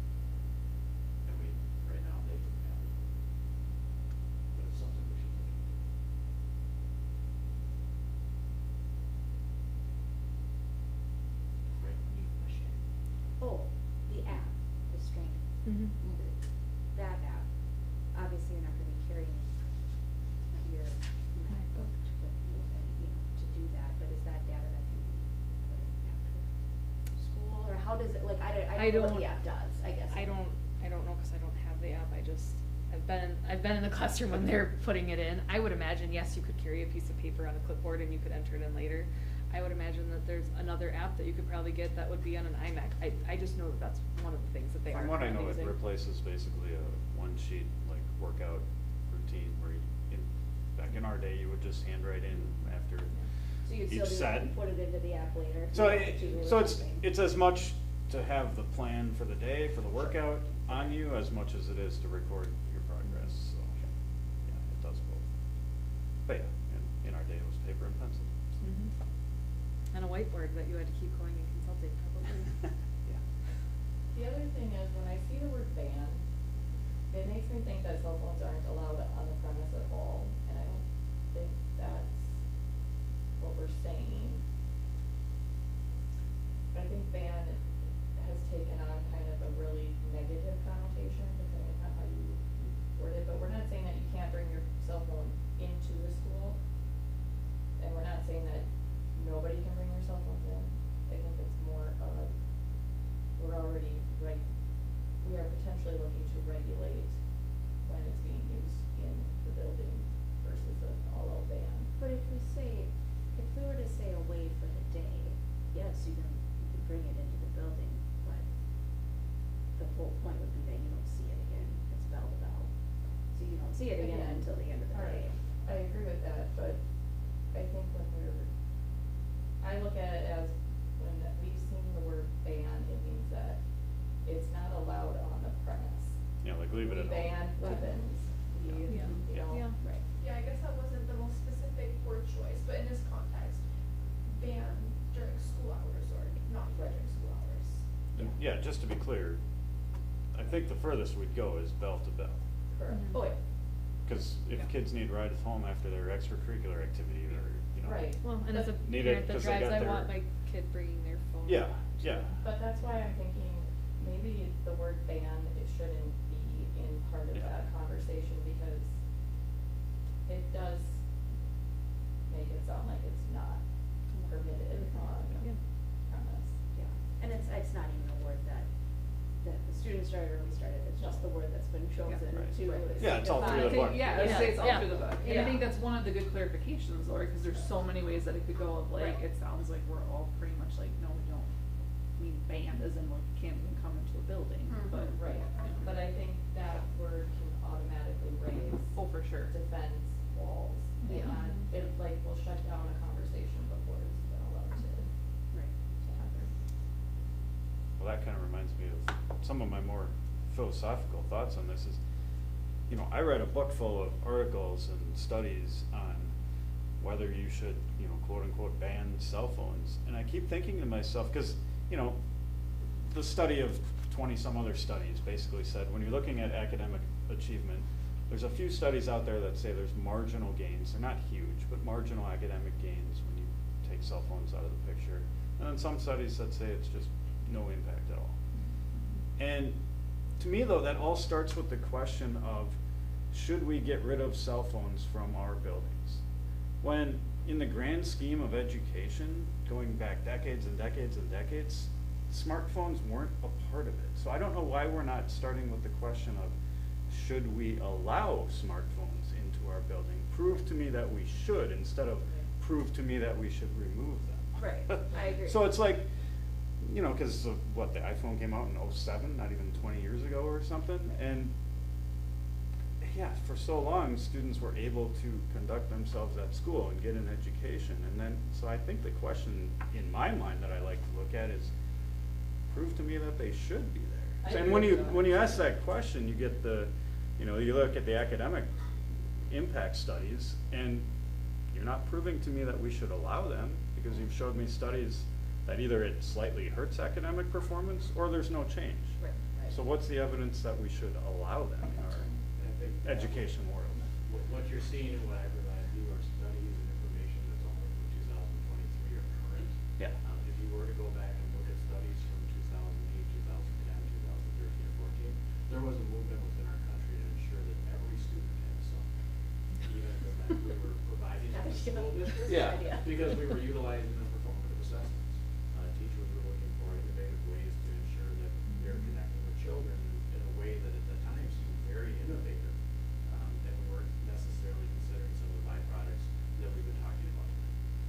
And, you know, kind of to argue against my point, to be realistic, if you're talking about students decades ago not being impacted or, you know, not having the benefit of smartphones, it just wasn't the world back then. That wasn't an option. So Right. it's the reality that today it's an Yeah, option and that's- it's part of everybody's life. So it's, you know, you Well- can flip the question, but at the same time, you can't flip the realities to make 1980 the same as 2025. And I think too, like, it's hard because of, with the timeline of cell phones and social media, right, and the internet, is very hard to decouple, like, of some of, right, when we say cell phones, in some instances, especially around maybe like mental health, like, I think social media is hugely bad for mental health. Like, do I think a cell phone device is inherently bad for mental health?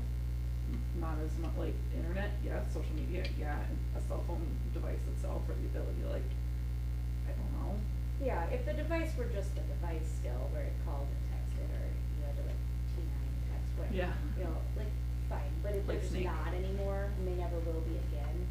And when I was reading through, so for me, it's the mental health part. Yes, there's the academic achievement, of course, there's a ton of arguments to be made for that, but I've always looked at the mental health part of it because of the correlation of the timeline of the rise of smartphones. The increase in mental health issues lines up pretty well with the increase in the use of smartphones. So I look at that, but then you look at just studies on screen time and cognitive development in youth from, many years of studies on this now. To me, that's where the real data that I'm impacted by comes from, because it's not just social media, it's literally the instant access to information and the multitasking and the elasticity of your brain to take in what that does with that free-flowing, constant access to information, what that does to your neurological development as a human being, and in your most developmental years can have such a detrimental impact on just your ability to process information, to pay attention, attention disorders, Yeah. Interact face-to-face and hold a conversation, because it's so hard to keep attention. And it's not even just social media, it's just the constant access to anything and everything you want on this device, and you can't decouple that anymore. They're together. But they also, I mean, they're gonna have this, They right, will so have that's, that. They will have that, and that's the other part, is like, they do have that. So why are Right. what do they need the other thing for, right. at that point? Well, and that's part of it too, like, from a screen time perspective, would, bell to bell, taking away cell phones, how much screen time would that, like, would it impact versus, right, and again, I wanna be clear, I think it's always important to just come at things from multiple perspectives, so not arguing or saying that we shouldn't take away cell phones, but, the internet and the ability for that fast, constant information is still going to be there. Yeah, but we can, as the district, this is our device, we own this device, and we can put hard stops in, and like, we do have control over what our day is looking at. They can't access certain things. I mean, yeah, information is readily available, but we still have control over our devices. But on top of that, like, I think another portion of the conversation that we're missing is the teachers. I mean, the teachers are having to deal with the behavioral issues in the classroom. I also was just thinking, not only are students recording each other, but students are potentially recording teachers and then taking things that they're saying in class out of context, and that's going public in some areas. Like, I mean, what are we, I don't know. Well, I think on the MacBook part too, like Mike said, it's just less convenient. This is bulky. Right. You have to carry this thing around and open it up, and it's very obvious that you're on it. A cell phone is not, so there's that part of it. To your point, I thought you were going in a different direction with teachers, but yeah, you guys brought up the stat, that's in one of the studies of, I don't remember how many surveyed, but 72% of high school teachers said it's a big issue, it's a big distraction, especially at the high school level in their classrooms. So just their involvement in this, and having to, when there's not a more uniform policy, and it's just kind of classroom to classroom, well, now every teacher gets to navigate that on their own and how they approach it is different, but is it causing more issues, just, you know, having to put that on them to regulate? Every individual teacher is now having to regulate this how they see fit, and that obviously is. Well, I think we've kind of already solved that by the current policy we have. Because I got the sense that that statistic came from schools that didn't have any sort of restrictions I think so versus. too. Okay. But like they had just said, it differs from classroom to classroom, correct? Yeah, Okay. it does. Well, that was, I guess, my question. So, I mean, I've been in classrooms, specifically like science, where they have a cart, there's numbers, you all have to put your phones on, a certain number, that's your spot. That's a great way for the teacher to know exactly who didn't put their phone in. But like, then you also go to classrooms that they don't require that. Is that, like, at all, like Miriam, you said, like, it's easier when they actually just take them. Yes. So would it be beneficial if that was just something that we required in every classroom? Like, for every teacher to do the same thing? Cause like, that's, I think, part of it for me. It's like, I mean, I get that you guys are all 9th through 12th graders, you're becoming amazing human beings, but like, is that also the inconsistency of how we're actually doing that? Does that make it harder too? Yes, there is, I wouldn't say harder, but there is inconsistency in who takes phones and who doesn't. I do, some of my classes newly this quarter, and like, they've been doing it for their other classes, but I just haven't experienced it. And I actually, like, thought of it as pretty clever, but, my college speech teacher right now, the way she takes attendance is by the phone holder, and if you're in class and you just don't wanna put your phone in there, she'll mark you absent. Like, if your phone's not in there, you're not in class. So, that's another thing, like, you put your phone up there, you put it up there for attendance, you keep it there the whole class, and she's not afraid to, like, mark you absent if your phone's not in there. Like, that is how she takes attendance. That's the same. I have a question on that. Yeah. Just, maybe you don't, like, this is hypothetical, but what if somebody does just make the conscious choice, I'm just gonna take the absent, and I'm not gonna give my phone? Does anybody actually do that? Is it, no, but I think that part of that might be also, it's a bunch of juniors and seniors who are choosing to take a college speech class, Sure. and they kind of just Yes. are like, oh, I'm just gonna put this in here, cause I know that they're doing it for my, like, the beneficialness of me learning. Well, but what happens to the attendance I of think what students we if have that to, inconsistency is happening already? What I would acknowledge is that we have two incredible students here who are trying to give a full picture of what happens for 1,400 students.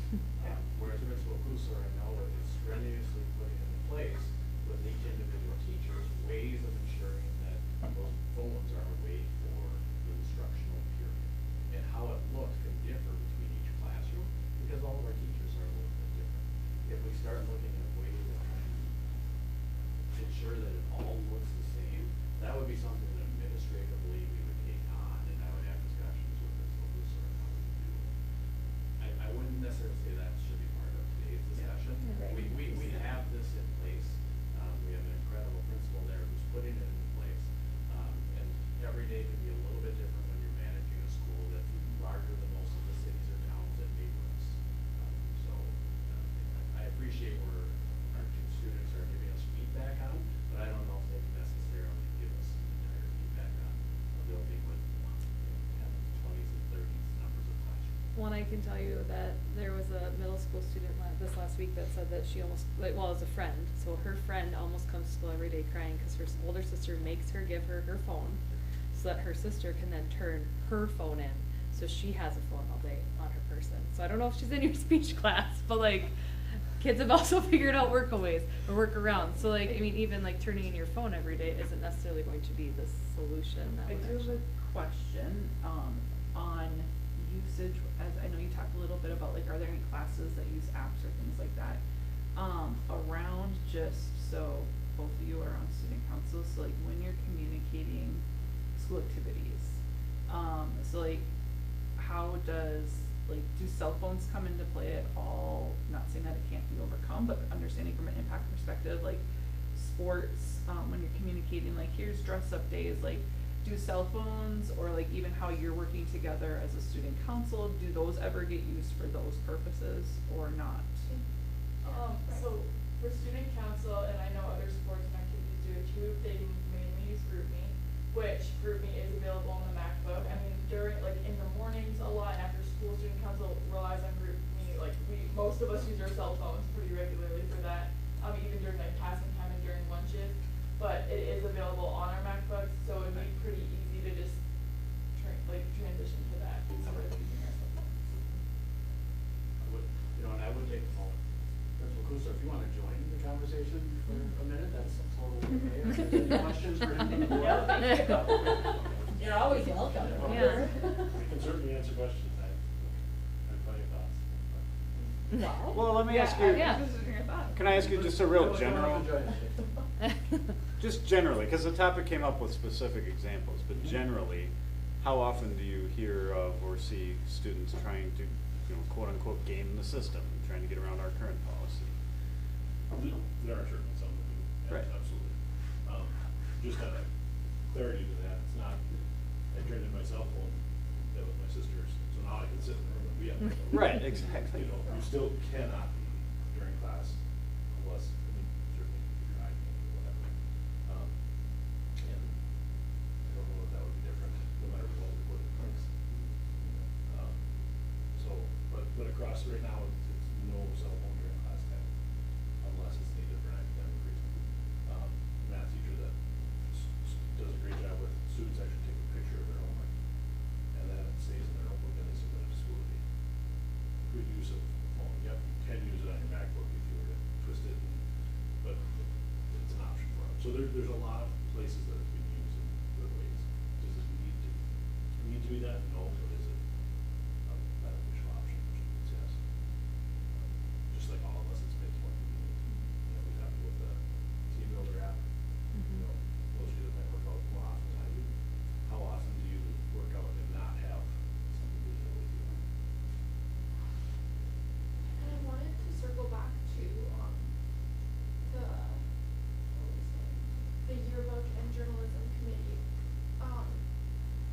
Jen, you've voiced some concerns, and I was actually, that kind of interested me, because have we ever experienced something like where a student said something in one of the interviews and it was published on social media that causes some sort of issue? Not that I'm aware of in the last 4 years. And students always have permission. Give permission, right? And it's usually to advertise the good, the state soccer game, the state volleyball game, kind of just school spirit stuff. Yeah, that's from my general opinion. I wanted to put that on. So- Other questions for Principal Kuster? Put him on the spot, but we also talked about the fact that I wanted to be here too, so. I do, I have the book as well. Just one, I guess, I think I know the answer just based on the conversation, but the policy is that there's no phones during instructional time, but how that is regulated by each individual teacher is really up to them. So some may allow students to keep their phones on them, but they just can't see them with them out. I'm guessing is that could be a teacher may choose to do that, or some choose like the cart option or the pouches or whatever. So that is still an individual decision, just the overarching. Approximately 50-50 on that. Okay. Of who, and some even do it, if they might teach that there's one section, 11, 12, another, and they might do it differently between the two. But yes, right now, we just had, it's like other classroom management pieces, it's the teacher's decision of how. How does that,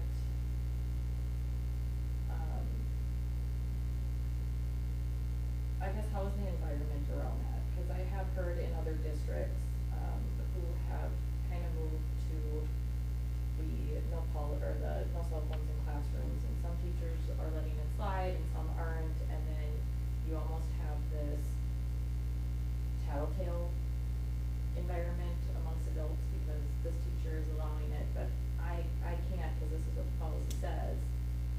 Are we seeing any of that, or how is that being, how do you enforce something if it's kind of, well, you can have it, but you can't have it? Does that make sense? Like, Can't have it at all. well, you can use it in this classroom because we're gonna say that it's for academic purposes, even though we're providing you with an academic technology piece at your fingertip. I would say those that are using any classroom academic tools, it's clear and evident and obvious what it is and what they're doing. So it's not, like, I made it a convenient way to not have to manage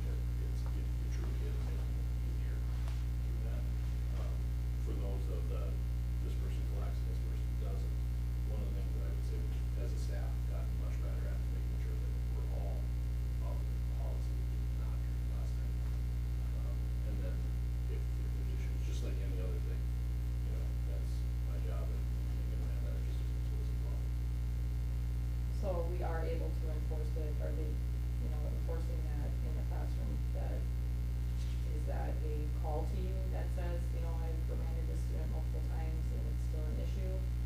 And then is it being dealt with at the office level then? Sure, and I may have misunderstood your question when you were talking about this teacher versus this teacher. Right, but now- Overall, but, so for students, yeah, absolutely, our practice typically has done it, when the first time a student has a phone out in class, that the teacher has the ability to deal with it, maybe only for the rest of the period, something like that. But after that, it's the office involvement. And initially it was about the teachers, cause that is something that I have heard feedback on from other districts, it's almost become it's pitting teachers against each other, because some are following policy and then the perception is some are not. And we work diligently, and when I say we, I mean teachers primarily, to make sure that we're good to your neighbors. Sure. Do you have a sense amongst staff whether they'd be supportive of an away for the day policy, or not, I shouldn't say it that way, whether they'd prefer it to what we currently have? I don't know that I can speak for Right. a general staff. Yeah, no, that's fair. From an enforcement perspective, are there any concerns or thoughts you have on like the variety of options that are available when it comes to cell phones and you know, like a bell to bell versus a little bit beyond maybe what we have now? Or they all kind of like present their own Yeah, unique everything is challenges, different, yeah. I think the idea of, and ultimately, are there challenges for each one? Yes. Yeah. And that's our job to follow Yeah. through and act them. What I would say is, you're always going to have a certain population that finds a way around it, and that's how it's always been. And you have a great majority that will follow because that's your expectation, but it's still always going to be about your relationship with students and being able to break down and move forward.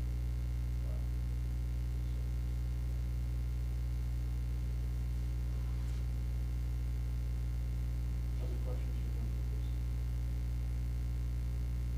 I would certainly be happy to give you more information of other experts.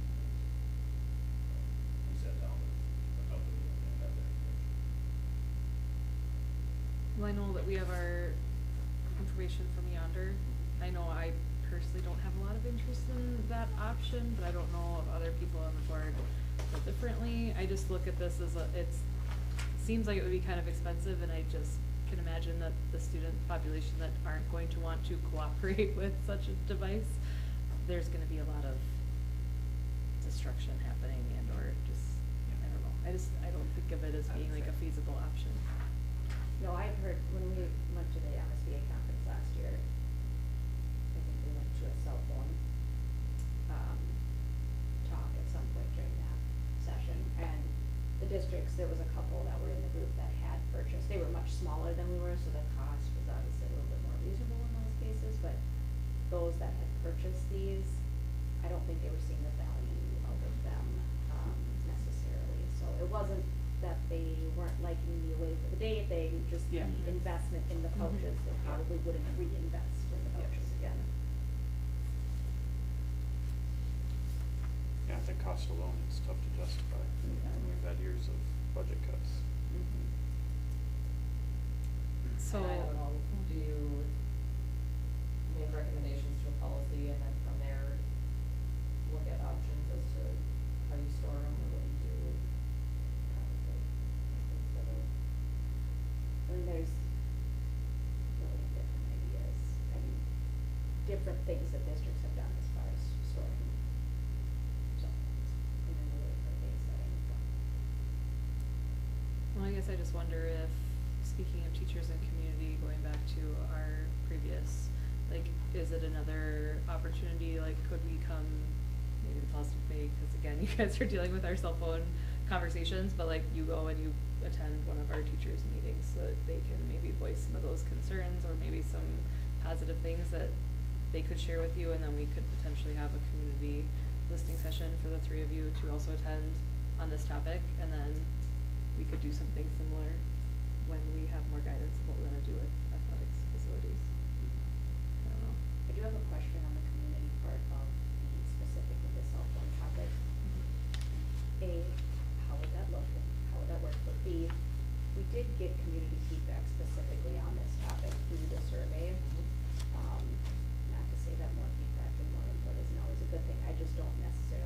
this topic know quite how that would look, how that would all be set up. It just, I don't know if we're at a point where we can have one yet, cause I think we would have to have more of a direction as to what, if we're gonna make a change, what kind of change that is, like, if we're gonna be looking at every room having, you know, a place for phones, if we're just gonna continue to be teacher choice, like, what that looks like, I think we as a board would have to have more of an actual oh, right. good idea, and then I think it's just engagement and, I mean, also yeah.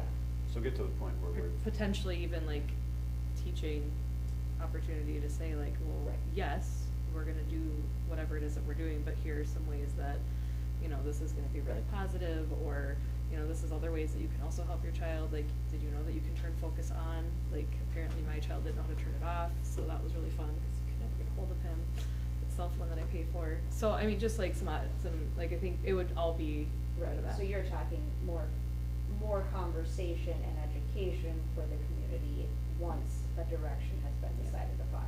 Yeah, that I see value in. As far as more feedback, I think we kind of got that bore out in the numbers in the survey a little bit.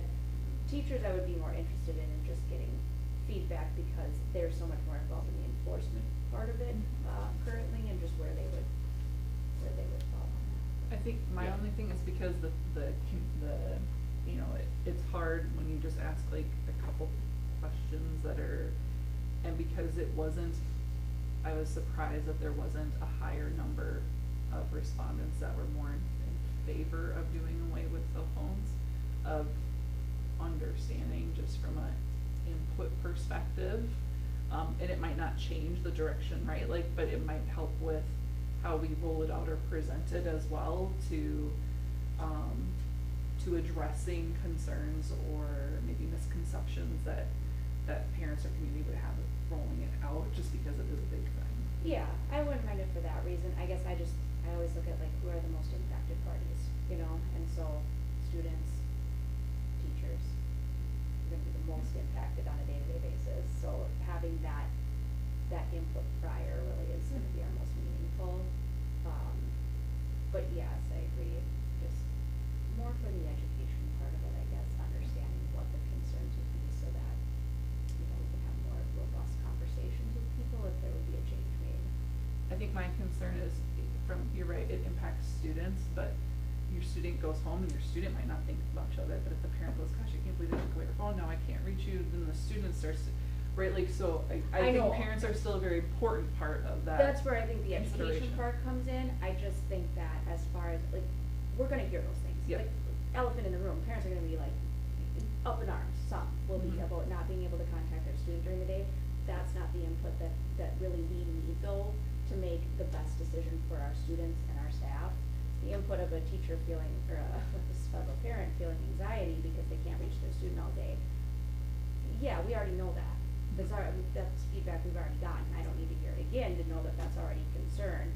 So I think it's more the education on why this is important that we're doing this and helping there be understanding there. That doesn't probably change the fact that the anxiety is still gonna be there. But what is best for their student, and we're trying to make that decision. That's what we're working on. So I guess, yeah, those concerns we already know are there. So, I was gonna say, like, the perception though of listening to parents and offering that opportunity, I think is still. Yeah, as long as, yeah, I mean, again, it's the value of the input, you know, I don't want people to ever feel like we're listening just to say, we're listening just to listen, but we're not taking your feelings of anxiety into consideration. Like, I just feel bad almost in that instance, cause I know that's the feedback we're gonna get from some, and it's kinda like, well, I've already heard that, I know that, and I don't wanna make you feel like I just don't care now that you've come all this way to tell me about it, and we make a decision that's in conflict with how you feel. Like, I almost feel bad that you know, went to the listening session hoping you'd have an impact on this by explaining your feelings on this, and then it's just kind of like, oh, no, you know, they didn't hear me, or they didn't care. so as far as the survey result on that question, if I'm remembering right, there was a big chunk that was either neutral or undecided, I forget what the term was, but, yeah, which surprised me that Mhm. there were that many people who didn't have a strong opinion one way or the other.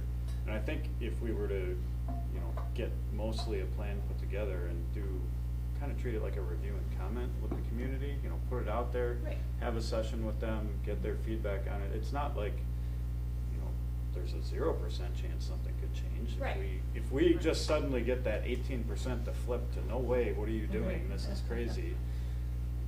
That could have an impact, and, you know, that, so maybe that's the best way to go about it, is just, you know, Preliminary.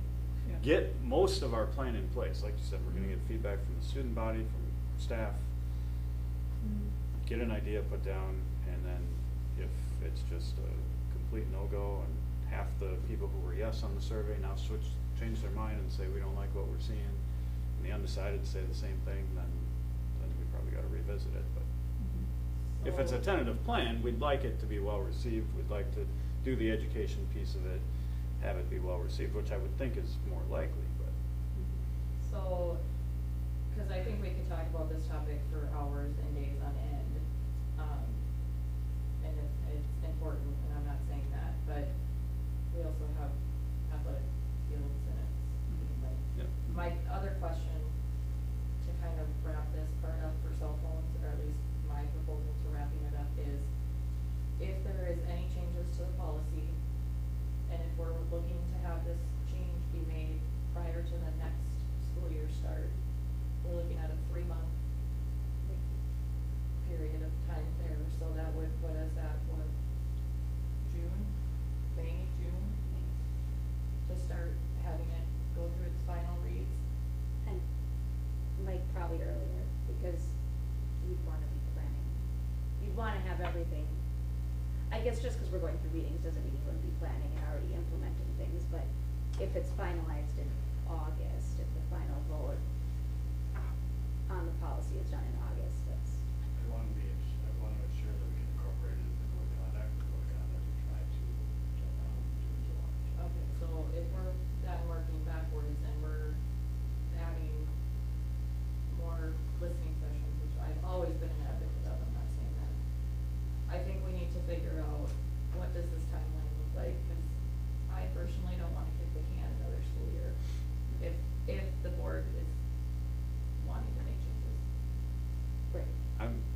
I'm fully supportive of deciding one way or the other, you know, keep it the same or change it before next school. I don't think there's any So- reason to push it further. I mean, So we December's would policy need- meeting is already, Yeah, the policy would basically need to be, any changes to a policy would need to be at the board table in March. So I don't 100% agree, because our policy does not have to be 100% voted on. As long as we're in agreement that that's what's gonna happen, they can be implemented as soon as we say that, correct? I mean, cause we did that 2 years ago, didn't we, with something in August? We didn't have it technically approved? was that illegal on No. I think It was Mike something wanted that we it in were. the code of conduct, ideally Right, I by mean, we July. changed the handbooks, we did, like, there was something, I don't remember what it was. But like, I mean, I'm not saying that I wanna push it down, I'm just saying, I don't know that we have to say that we have to have it in March. I think as long as it's, I'd say June and July, as long as you can have it accessible and ready to go for your code of conduct, and we can have everything updated, I mean, to me, I would think that we could. have it I like hard accomplished. deadlines just because it holds us accountable. More than anything, I just like a timeline because it holds us accountable to really stay on track. Were you and saying make March for decisions. policy or March for our meeting? I think the first reading in March, is that what you're saying? I think that I think that first reading would have to be in March. So it's, If we wanted to go July. would that be voted Or no, on? I'm sorry, policy would need to be done in March, we could vote on it in April, May, June, and then we'd be So in the code of third conduct reading in would be July. June, okay. Yeah. That makes sense. But the other thing, at least for me personally, I wouldn't want to say that we're going to have this policy and we want you to enforce this policy and then it fail for some reason at a meeting. And now we're like, well. I guess I was more foreseeing it like being, like, it could be at his first, second, or third reading. As long as it's through that, cause at a first meeting, like, I mean, I guess I'd prefer a second or third reading. Cause the first reading, we're gonna get out any kinks, I would assume, it's usually what we've done, I mean, outside of. Right, but if So- there's a kink in April, that's gonna, I mean, policy will have to set a meeting, whoever's on that committee, cause that'll be determined in January as well, then you just kick the can that much further. So first reading in March, I if there's a would, change? yeah, I would prefer us That to gives have us a just month of timeline on that. cushion? Sure. Yeah. Then- Administration wise, that would be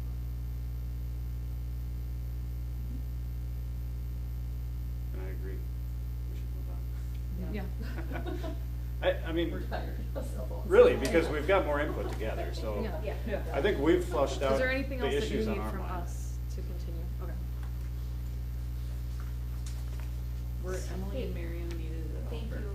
for further items? or- You're Welcome to stay, of course, but yeah. Thank you You guys both did very a really much. good job. Yeah, Yeah, Thanks. thank you very much. Thanks very much. Thank you. And thank you, Shane. Yeah. I hope to have a chance to continue to share more. Yes, looking forward Should just to give it. you a permanent chair. Bye, everyone. Have a great night. Good night. Thanks, Mary. Thank you. Too. I have 2 tests tomorrow. Okay. Fair. Steady. Good luck. So we have a facilities meeting on Tuesday. Right? Sure. Tuesday.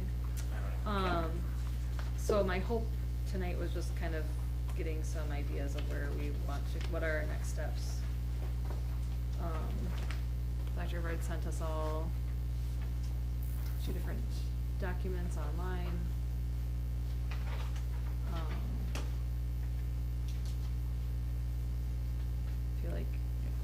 Feel like it had everything that we've, I mean, did anyone feel like there's any potentially something that we missed? No, it was a lot of. There's a lot of lot stuff. of options. Yeah.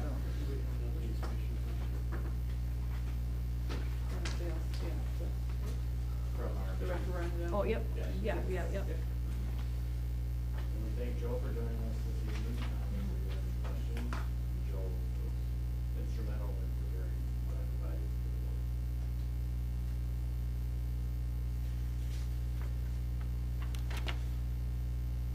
So I'm just gonna throw this question out there, cause I've asked it before, one-on-one and at the table. Do any of these numbers talk about, cause I didn't see it, but addressing only Riverview instead of a whole new Or like project? upgrades to the current, you mean? Yeah. Jen, could you rephrase your question? On the sheet that we provided, you're wondering if. No, she's wondering if at any point, has any plan ever just thought about just staying Just where the we currently upgrades. are and Oh, upgrading our current upgrading. facilities? Being Yes. that that's kind of the core center of town, or that's what's perceived in the. Well, I think at this point, Joe and I discussed that what we see is a field that's in great shape. We wouldn't necessarily be recommending a significant change in the field. What you would have to explore is the possibility of some of the other items that you see on this sheet for some of the expenses, on the stadium cost of ranges, and where you'd be looking at the bleachers, the locker rooms, not new, and Okay. updated. Well, and it also depends if you wanna have that be a multi-use. Yeah, if you could change out the playing surface for a synthetic wood surface. Replace the lights that are there with newer technology, replace bleachers, provide some type of team room from a varsity standpoint. That's probably what's missing the most right now, is using Mhm. ingredients to the locker rooms and go inside. Yeah, upgrading the scoreboard, those kinds of things. So I would say of the cafeteria of items on here, yeah, you could probably pick and choose and grab a few of those and say, we could do this at the Riverview site for about this much by grabbing a few of those things that we'd say would be necessary to kind of, accomplish what would have been accomplished at the high school. Sure. What you'd be missing there then would be the second track, which I think was one of the elements that we was talking about a lot was, with the high participation, we have a middle school track and field, not having separate ones for middle school versus high school, from this perspective has been a detriment, and a safety concern with 3 different kids. But to answer your question, yes, I think a cafeteria or, menu of things could be plucked from this and said, we could apply this to the Riverview field, and we would have, could have a state-of-the-art facility in its place, whatever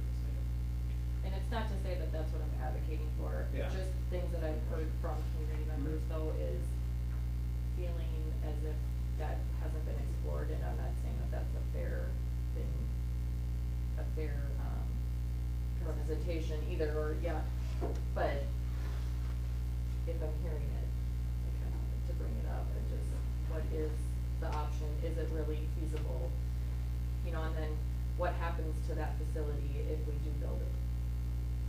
The very nice stadium over at the high school. Yeah, I think what happens to that facility is we maintain it in its current state. Okay. So we keep the field in a great workable state, we keep the track, you know, updated and, you know, sealed and redone when necessary, you know, maintained like you would maintain a track, repainted and resealed and re-coated when necessary, so it can be continued to be used at a middle school. We keep it as a lighted facility. You know, at some point, those may be replaced, need to be replaced. The replacement cost of lights aren't as much as they used to be with some of the newer LED technology.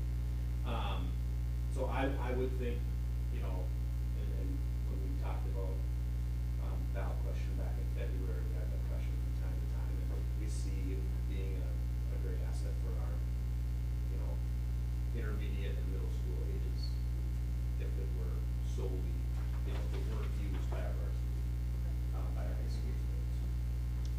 Is there currently limitations for the use of it with there being varsity sports, especially in the fall? For sure. Okay. Yeah, I mean, there's not a lot of practice that goes on with playing surface. Right. Just to keep it in good shape for student games. Yeah. And there's what, 2 or 3 games played out per week.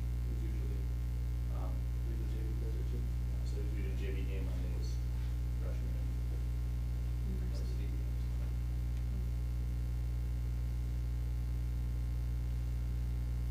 As, I mean, this is just kind of an aside, but just with all the elections that went on yesterday, around the state, just kind of looking at results earlier today, and as the MSBA has a nice summary, spreadsheet on their website of what passed and failed, and it's just kind of interesting. You know, of the bond projects, 16 of the 30 passed. So about 53%. As opposed to overall, when you wrap in the operating levies and the capital projects levies that were also requested, about 62.5% passed. Which I think is a little low for down here, if I remember right. I think it's usually closer to 70% and then on here, November. So, for what it's worth, it doesn't really, I mean, every community is different, and every, you know, if you looked one by one and try to come up with some conclusions, I'm sure that, somebody like Marcel would come up with some conclusions on what the themes were, but, Yeah, like how many included athletic facilities, Yeah. time with the bonds passing. Were there any? Not that it would be guidance for us, but I'm just curious. were there any that? Were there any that involved athletic facility upgrades? There were a lot that involved athletic. I'm not Oh, sure okay. which ones that passed, if they included athletic facilities. I see. A lot of them were questioned. Yeah, after an operating levy questions. Sure. Was that in the state that there was an operating levy that failed?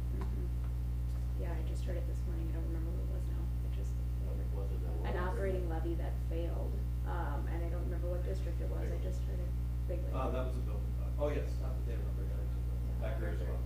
Tell me again when our operating levy is 2027? Yeah, there were 44 operating levies on the agenda, or on the ballot, 30 of those passed. Sorry, that's a totally different Yeah. route, but. So, just so I understand what I'm looking at too, because I was a little confused, but the core facility components, this is what we went out Approximately. roughly. So then when I go to the next, like additions, basically, I'm still seeing some, So that'd be Some that doubling base up cost on- plus. well, kind of, although there was some where I saw like duplicates almost, where it was on both. Is that just carryover of that cost plus then the additionals? Okay, so not everything on number 2 is necessarily additional, it's just.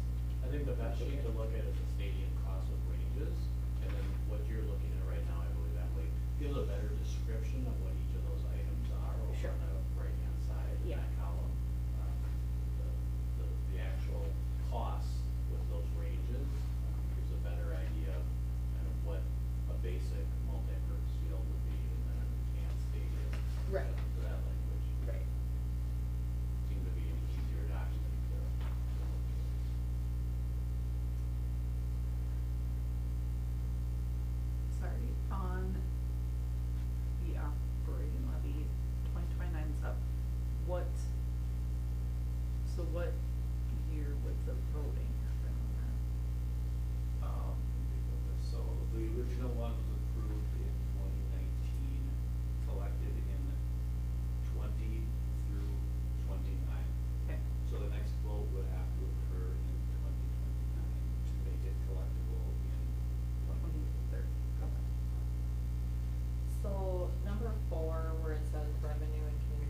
that's always the chicken and egg problem, like without getting people to commit money to a project that has not passed is difficult. But the flip side is if you would have commitments of money, you could go out for potentially a smaller dollar amount and have a higher likelihood of passing, so it's a catch-22. It's, from my understanding, it's always a catch-22, right, on that? I'm just wondering though, would that be something that we would want added if we're coming up with ideas potentially, or is that just an addition to number 4 that we could put on there? What's that? The, Scoreboard, yeah, like adding, you mean adding more Correct. potential sponsored. It would be unlikely not to find revenue from scoreboard advertising. Yeah. What it looks like is Sure.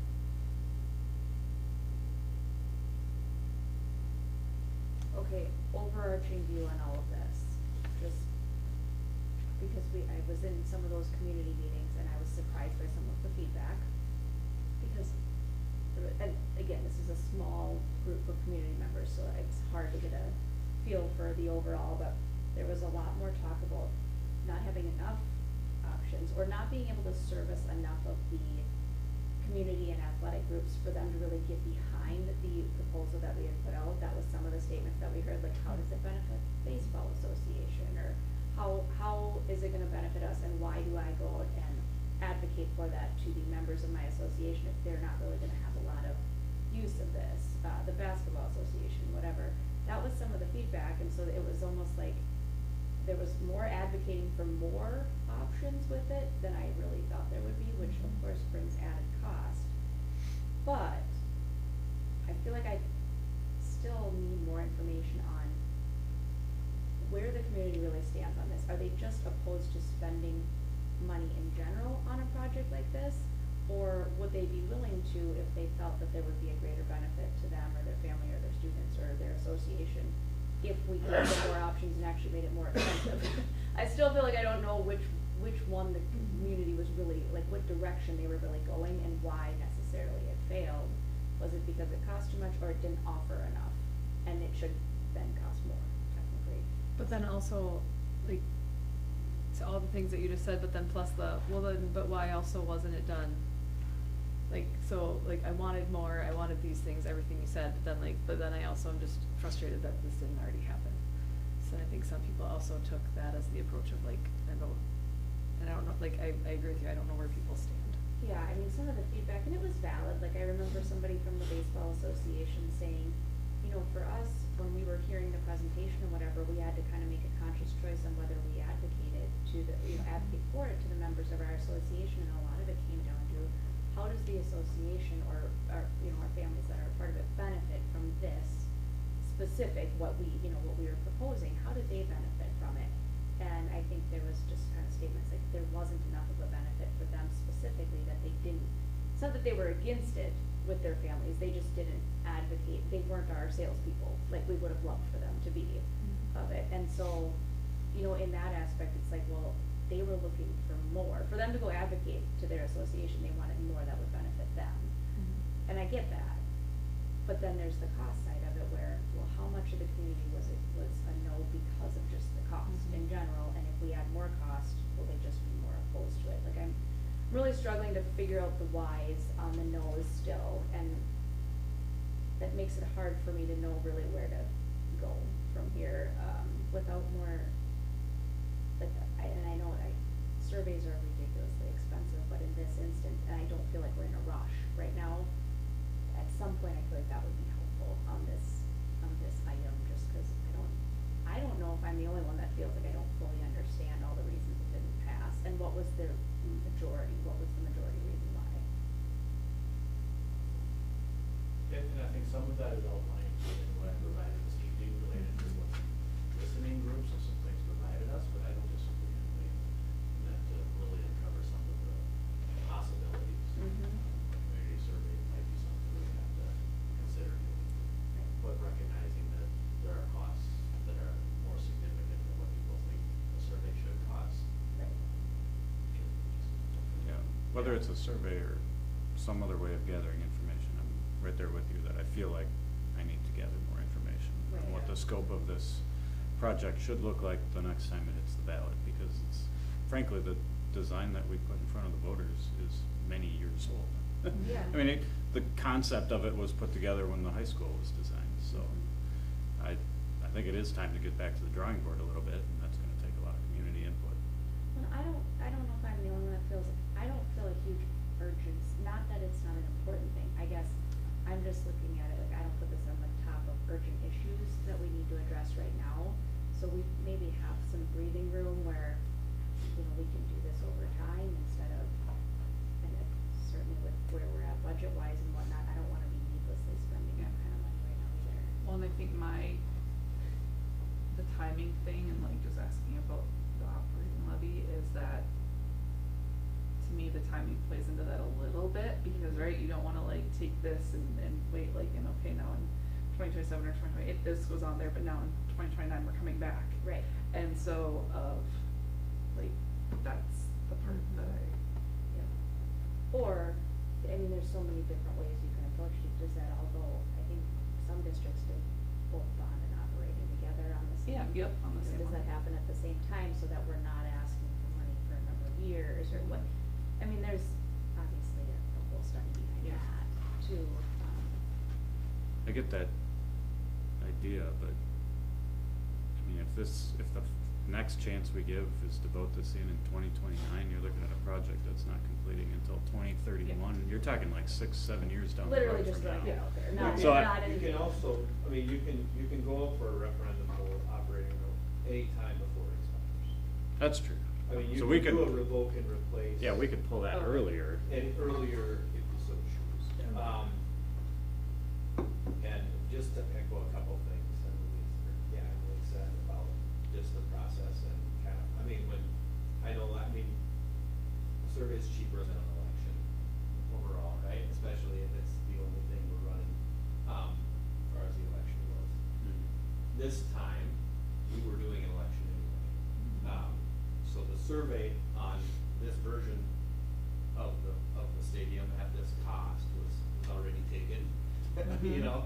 But then we don't really know the perimeter pieces of that, the tangents on there, right? Like I agree with you, I didn't expect to hear as much if we were, if we heard a little when we were talking to members of the community, we heard before the vote, we heard a little bit of, you know, why not throw a dome on there, or things like that. Right.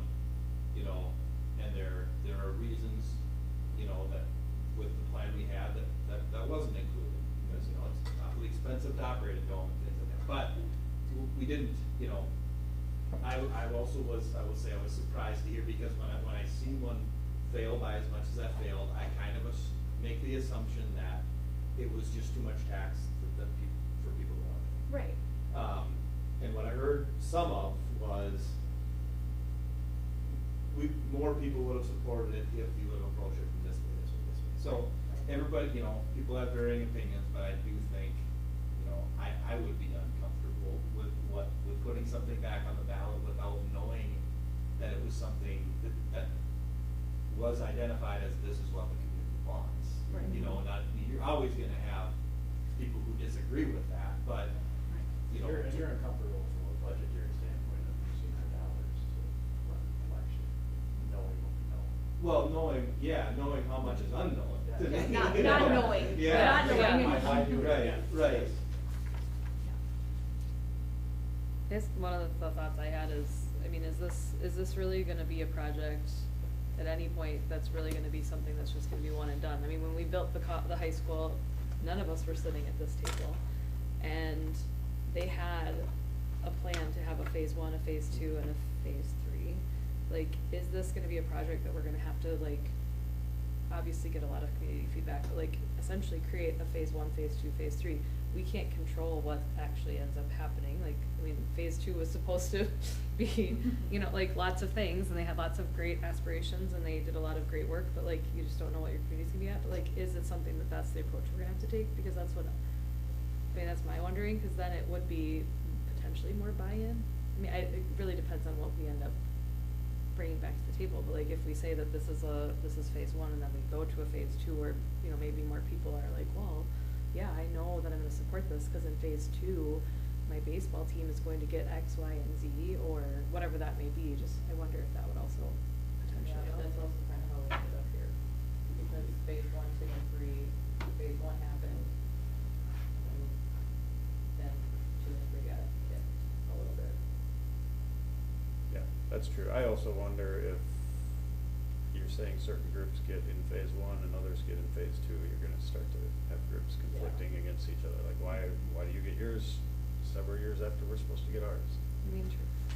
So. I guess, looking at some of this, like, one in the premium, so number 3, the premium is a full-size field house attached to a stadium.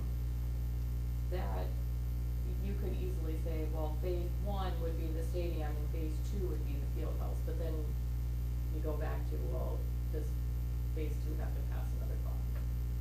Yeah, I would. So, I guess I would rather know, is that what the community wants, is a field house and a stadium? If that's the case, so we can be using things year round, which is. That's what I go mean, for that is and do is it all that in what they phase want? 1. Yeah. Tell me what you want. What was the amount of the bond in St. Cloud for their field house that they just passed? Was it 30 something? It was 55 million for Fif- both. Okay. But I'm not sure where it's for Apollo with the improvements and where it was the field house. Okay. Cause I'm just looking at our estimate, you know, with the field house and everything, it's 46, and that just seemed really high to me. I mean, that's like in the, beyond the realm territory for. And then, does that include a dome? Cause I also heard that too, like, I wanna be able to utilize that field year round, why aren't you putting a dome? We live in Minnesota. These are the questions that I did not expect to get though, I'm like, Right. that's more money. But I think the community has a very deep sense of pride when it comes to our school and just our city in general. And our athletics. Well, all of it, like, you don't wanna just build something and then 5 years down the road, now you have to build something different, cause you didn't take the time to. No, I agree, I didn't fully But- understand it, I don't think, until I started hearing more feedback, and again, it's still such a small sample of feedback that I don't necessarily know that that's even why it didn't pass, but I was surprised by the bits of feedback that we did get about it just not being enough. St. Cloud's multi-purpose facility was 15 million on that one, and Sauk Rapids outdoor was 18. Now the St. Cloud one was just an indoor practice facility. Right. And then Sauk Rapids Rising was very similar to what our plan was, kind of, but they have a lot more site work to do. And all third on both fields. No, for the St. Cloud one is being turf with courts. Turf on the indoor with no courts, no hardwood courts or anything like that, but like also in the space and things like that. But I think something that played a role in that passing was also the taxes were gonna essentially be the same, correct? Because they have. In Sauk Rapids for sure, and in Yeah. St. Cloud, you're really just being spread among a much less. Yeah. Didn't you get the mistaken mailer from St. Cloud I District? did. Yeah, It yeah. was something like You want me to $3 a month Multiple, or- actually. Yeah. I get lots of things from them. I think I could vote. So if I'm like, am I hearing everybody correctly that we all kind of feel like we maybe need more information about sentiment from the community? Yeah. Where they're really at, why Yeah, I it think, failed. I think that's the plan we need to put together, is Yeah. how to get that information, not so much And when. plan of, you know, the list of choices of what we could build. That's the stuff, we should get public's feedback on that before we even sit down Right, as a yeah. facilities committee and then as a board and put together our final menu.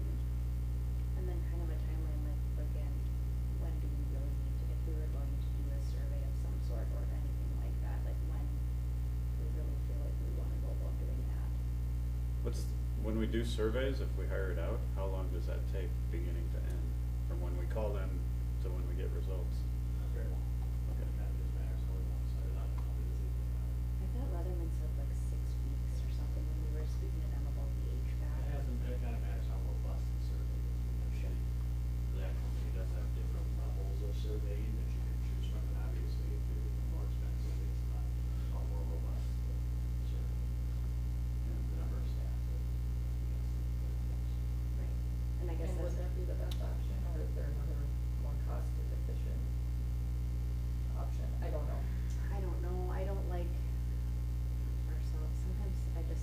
office shoot surveys are so difficult, cause I don't know control of information that you're getting and stuff too.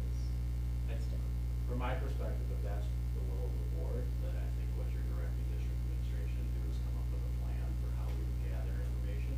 We bring that plan back to you along with what the expenditures would be for each of those possibilities. And then we would seek your feedback on which would make the most sense as community members, knowing how best way to access it. But we should maybe give a menu of ideas of how we gather that information. And you can poke holes in it or say, who do that. And a set of timeline for at least.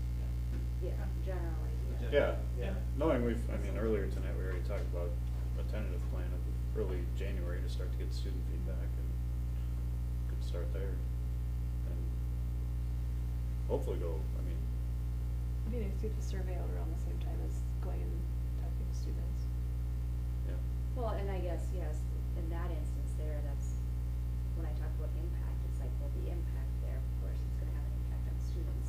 But the voters and the financial impact is heavily on the community, so that's where I'm gonna really wanna hear from them. Plus, due to the results, it kind of in conflict of what we were hearing in listening sessions, I would even more so wanna get more community feedback. But it also, it's a budgetary thing, so Joe, I mean, we don't have to do it right now. So if it is not the best time from a financial standpoint, I don't feel like we need to feel rushed to go pay for a survey. I think you're asking us to explore. Yeah. And I think if we can do that, we can find some options, bring it back, even if we bring it back for a December work session, to discuss them, go through, and then something, it's not something we need you to vote on, whether we're going to expend that administratively. Right. But I certainly want your guidance on which would make the most sense.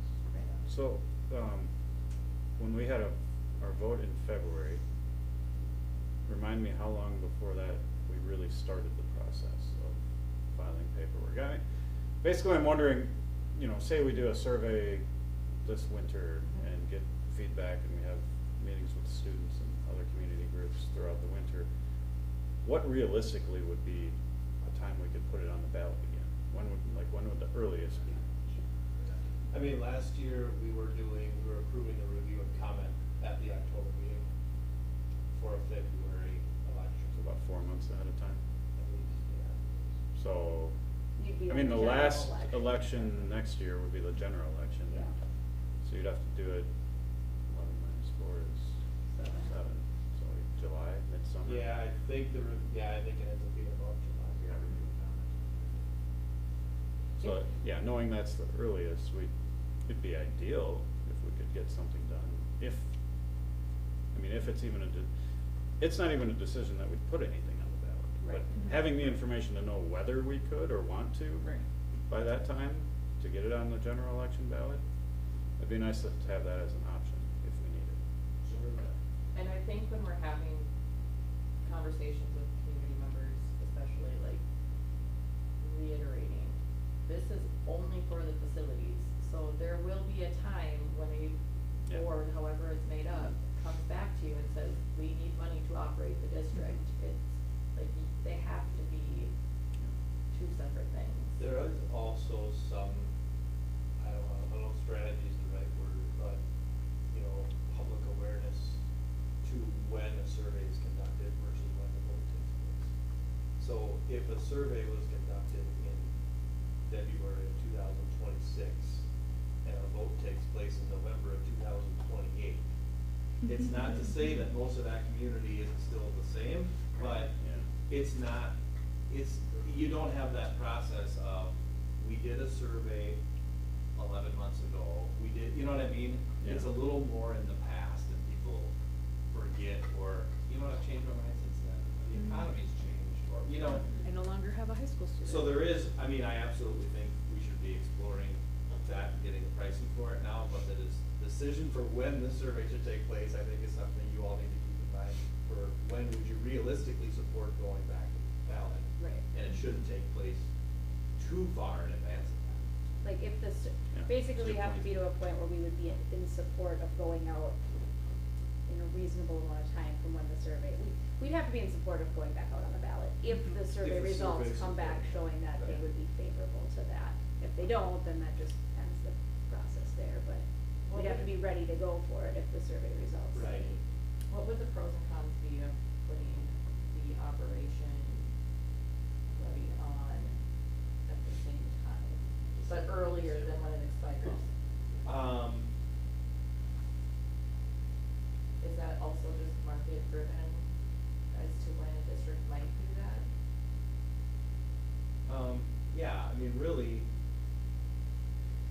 there's no, you know, if you go for an operating referendum too early, then it fails, you might have multiple opportunities, you know. You could go for, you know, a repeal and replace, or, yeah, say we're going to go for 460 per student, 1,000, or whatever that number is, right? Then, you know, if it failed in November of 26, you could try again in 27, whatever.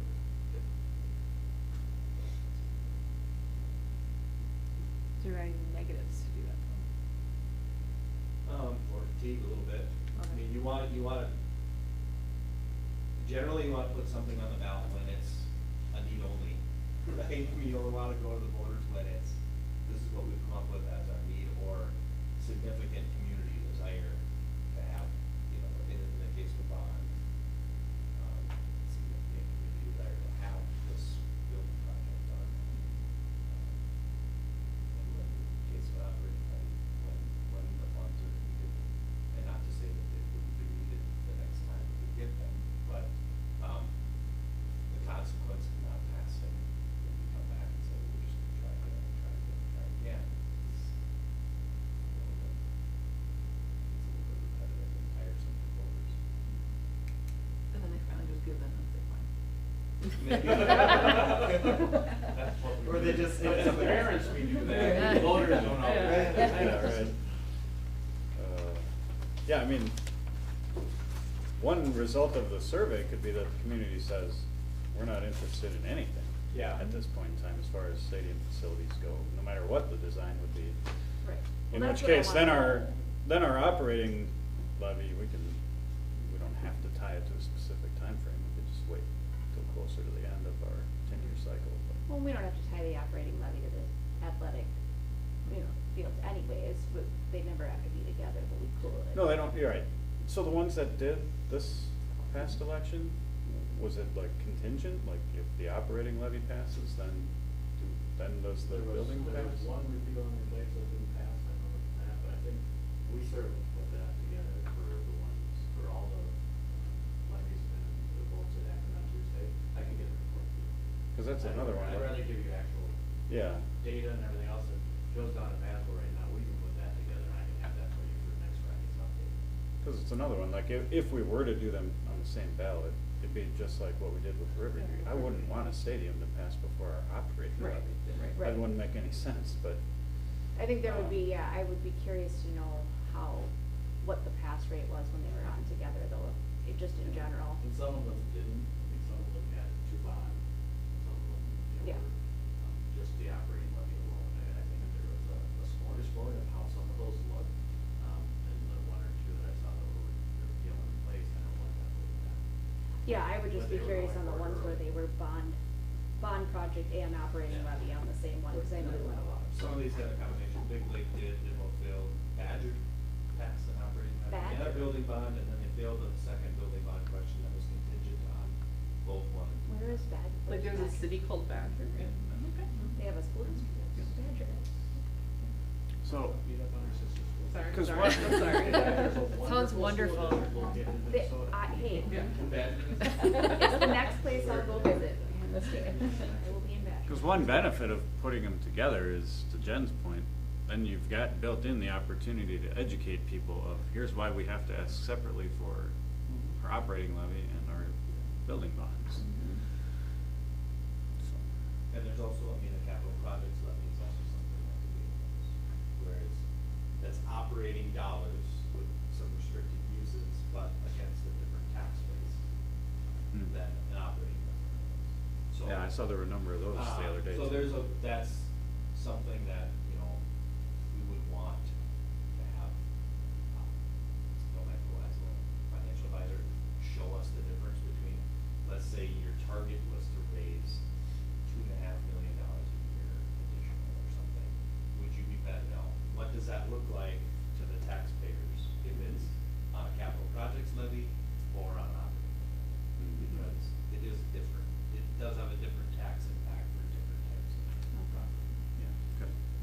be an exercise of how we want to take place before. I mean, that's really before we put the operating question back in the ballot, because it's a different way to approach it. And we want to know the pros and cons of each. Because there were a number of those in the ballot last night too. And I know that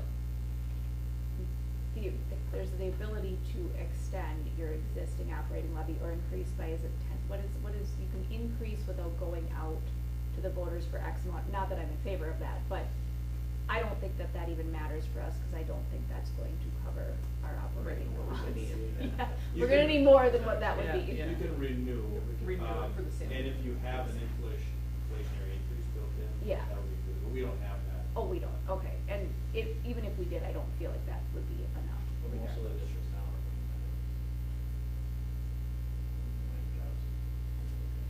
Well, yeah, now that you can renew, I'm sure everybody would opt to put that in. Does everyone feel pretty good about where we're at with athletic facilities? Does anybody have any future topics they would like added? We already have the options to survey about the athletic complex coming back.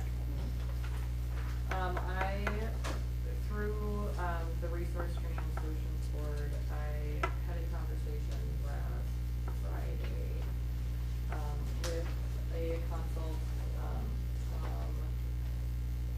Central Minnesota Libraries Exchange, which I've never heard of. But they are looking at increasing their awareness. They've been around for a long time. Basically, they were put in place because of the state statutes a long time ago.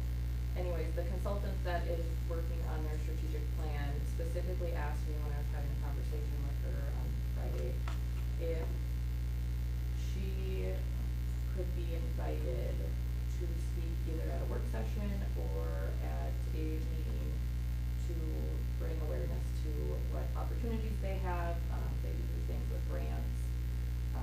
They're looking to do more professional development within our for our library professionals, and things like that. What are they called? Central Central Minnesota Libraries Exchange. And they are an arm of resource and training? An arm of resource and training solutions? They're their own entity, but Okay. they have things intertwined, yes. Yes, okay. But no, resource is not, my understanding is they're separate. Okay. There are things that intertwine with them, with staff and whatnot, but Central Minnesota Libraries Exchange is Central Minnesota Libraries Exchange and Research Training Solutions, Research Training Solutions. And who was it that you spoke to? Melissa, she is one of their, strategic planning consultants. She's been there for a year and a half.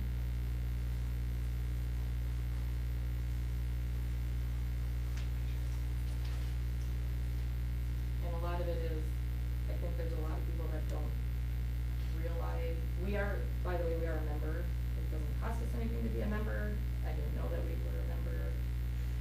I don't know if a lot of people know that we're a member. And that was part of the conversation, was the fact that there's people in education who have been in education for a long time that don't even know that they provide resources. So she wanted to come in and speak to us about what they do and what they can offer.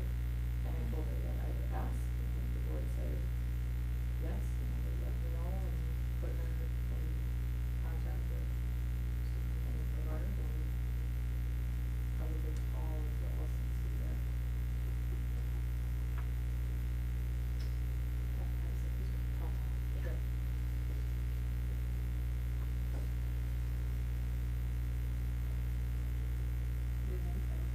Mm-hmm.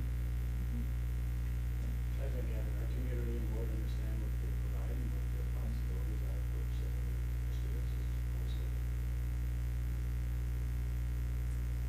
Did anyone else have any other agenda topics? Well, without any other further discussion, I will call our meeting adjourned. It is 9:11. Good work, guys. It's faster than I thought it would be.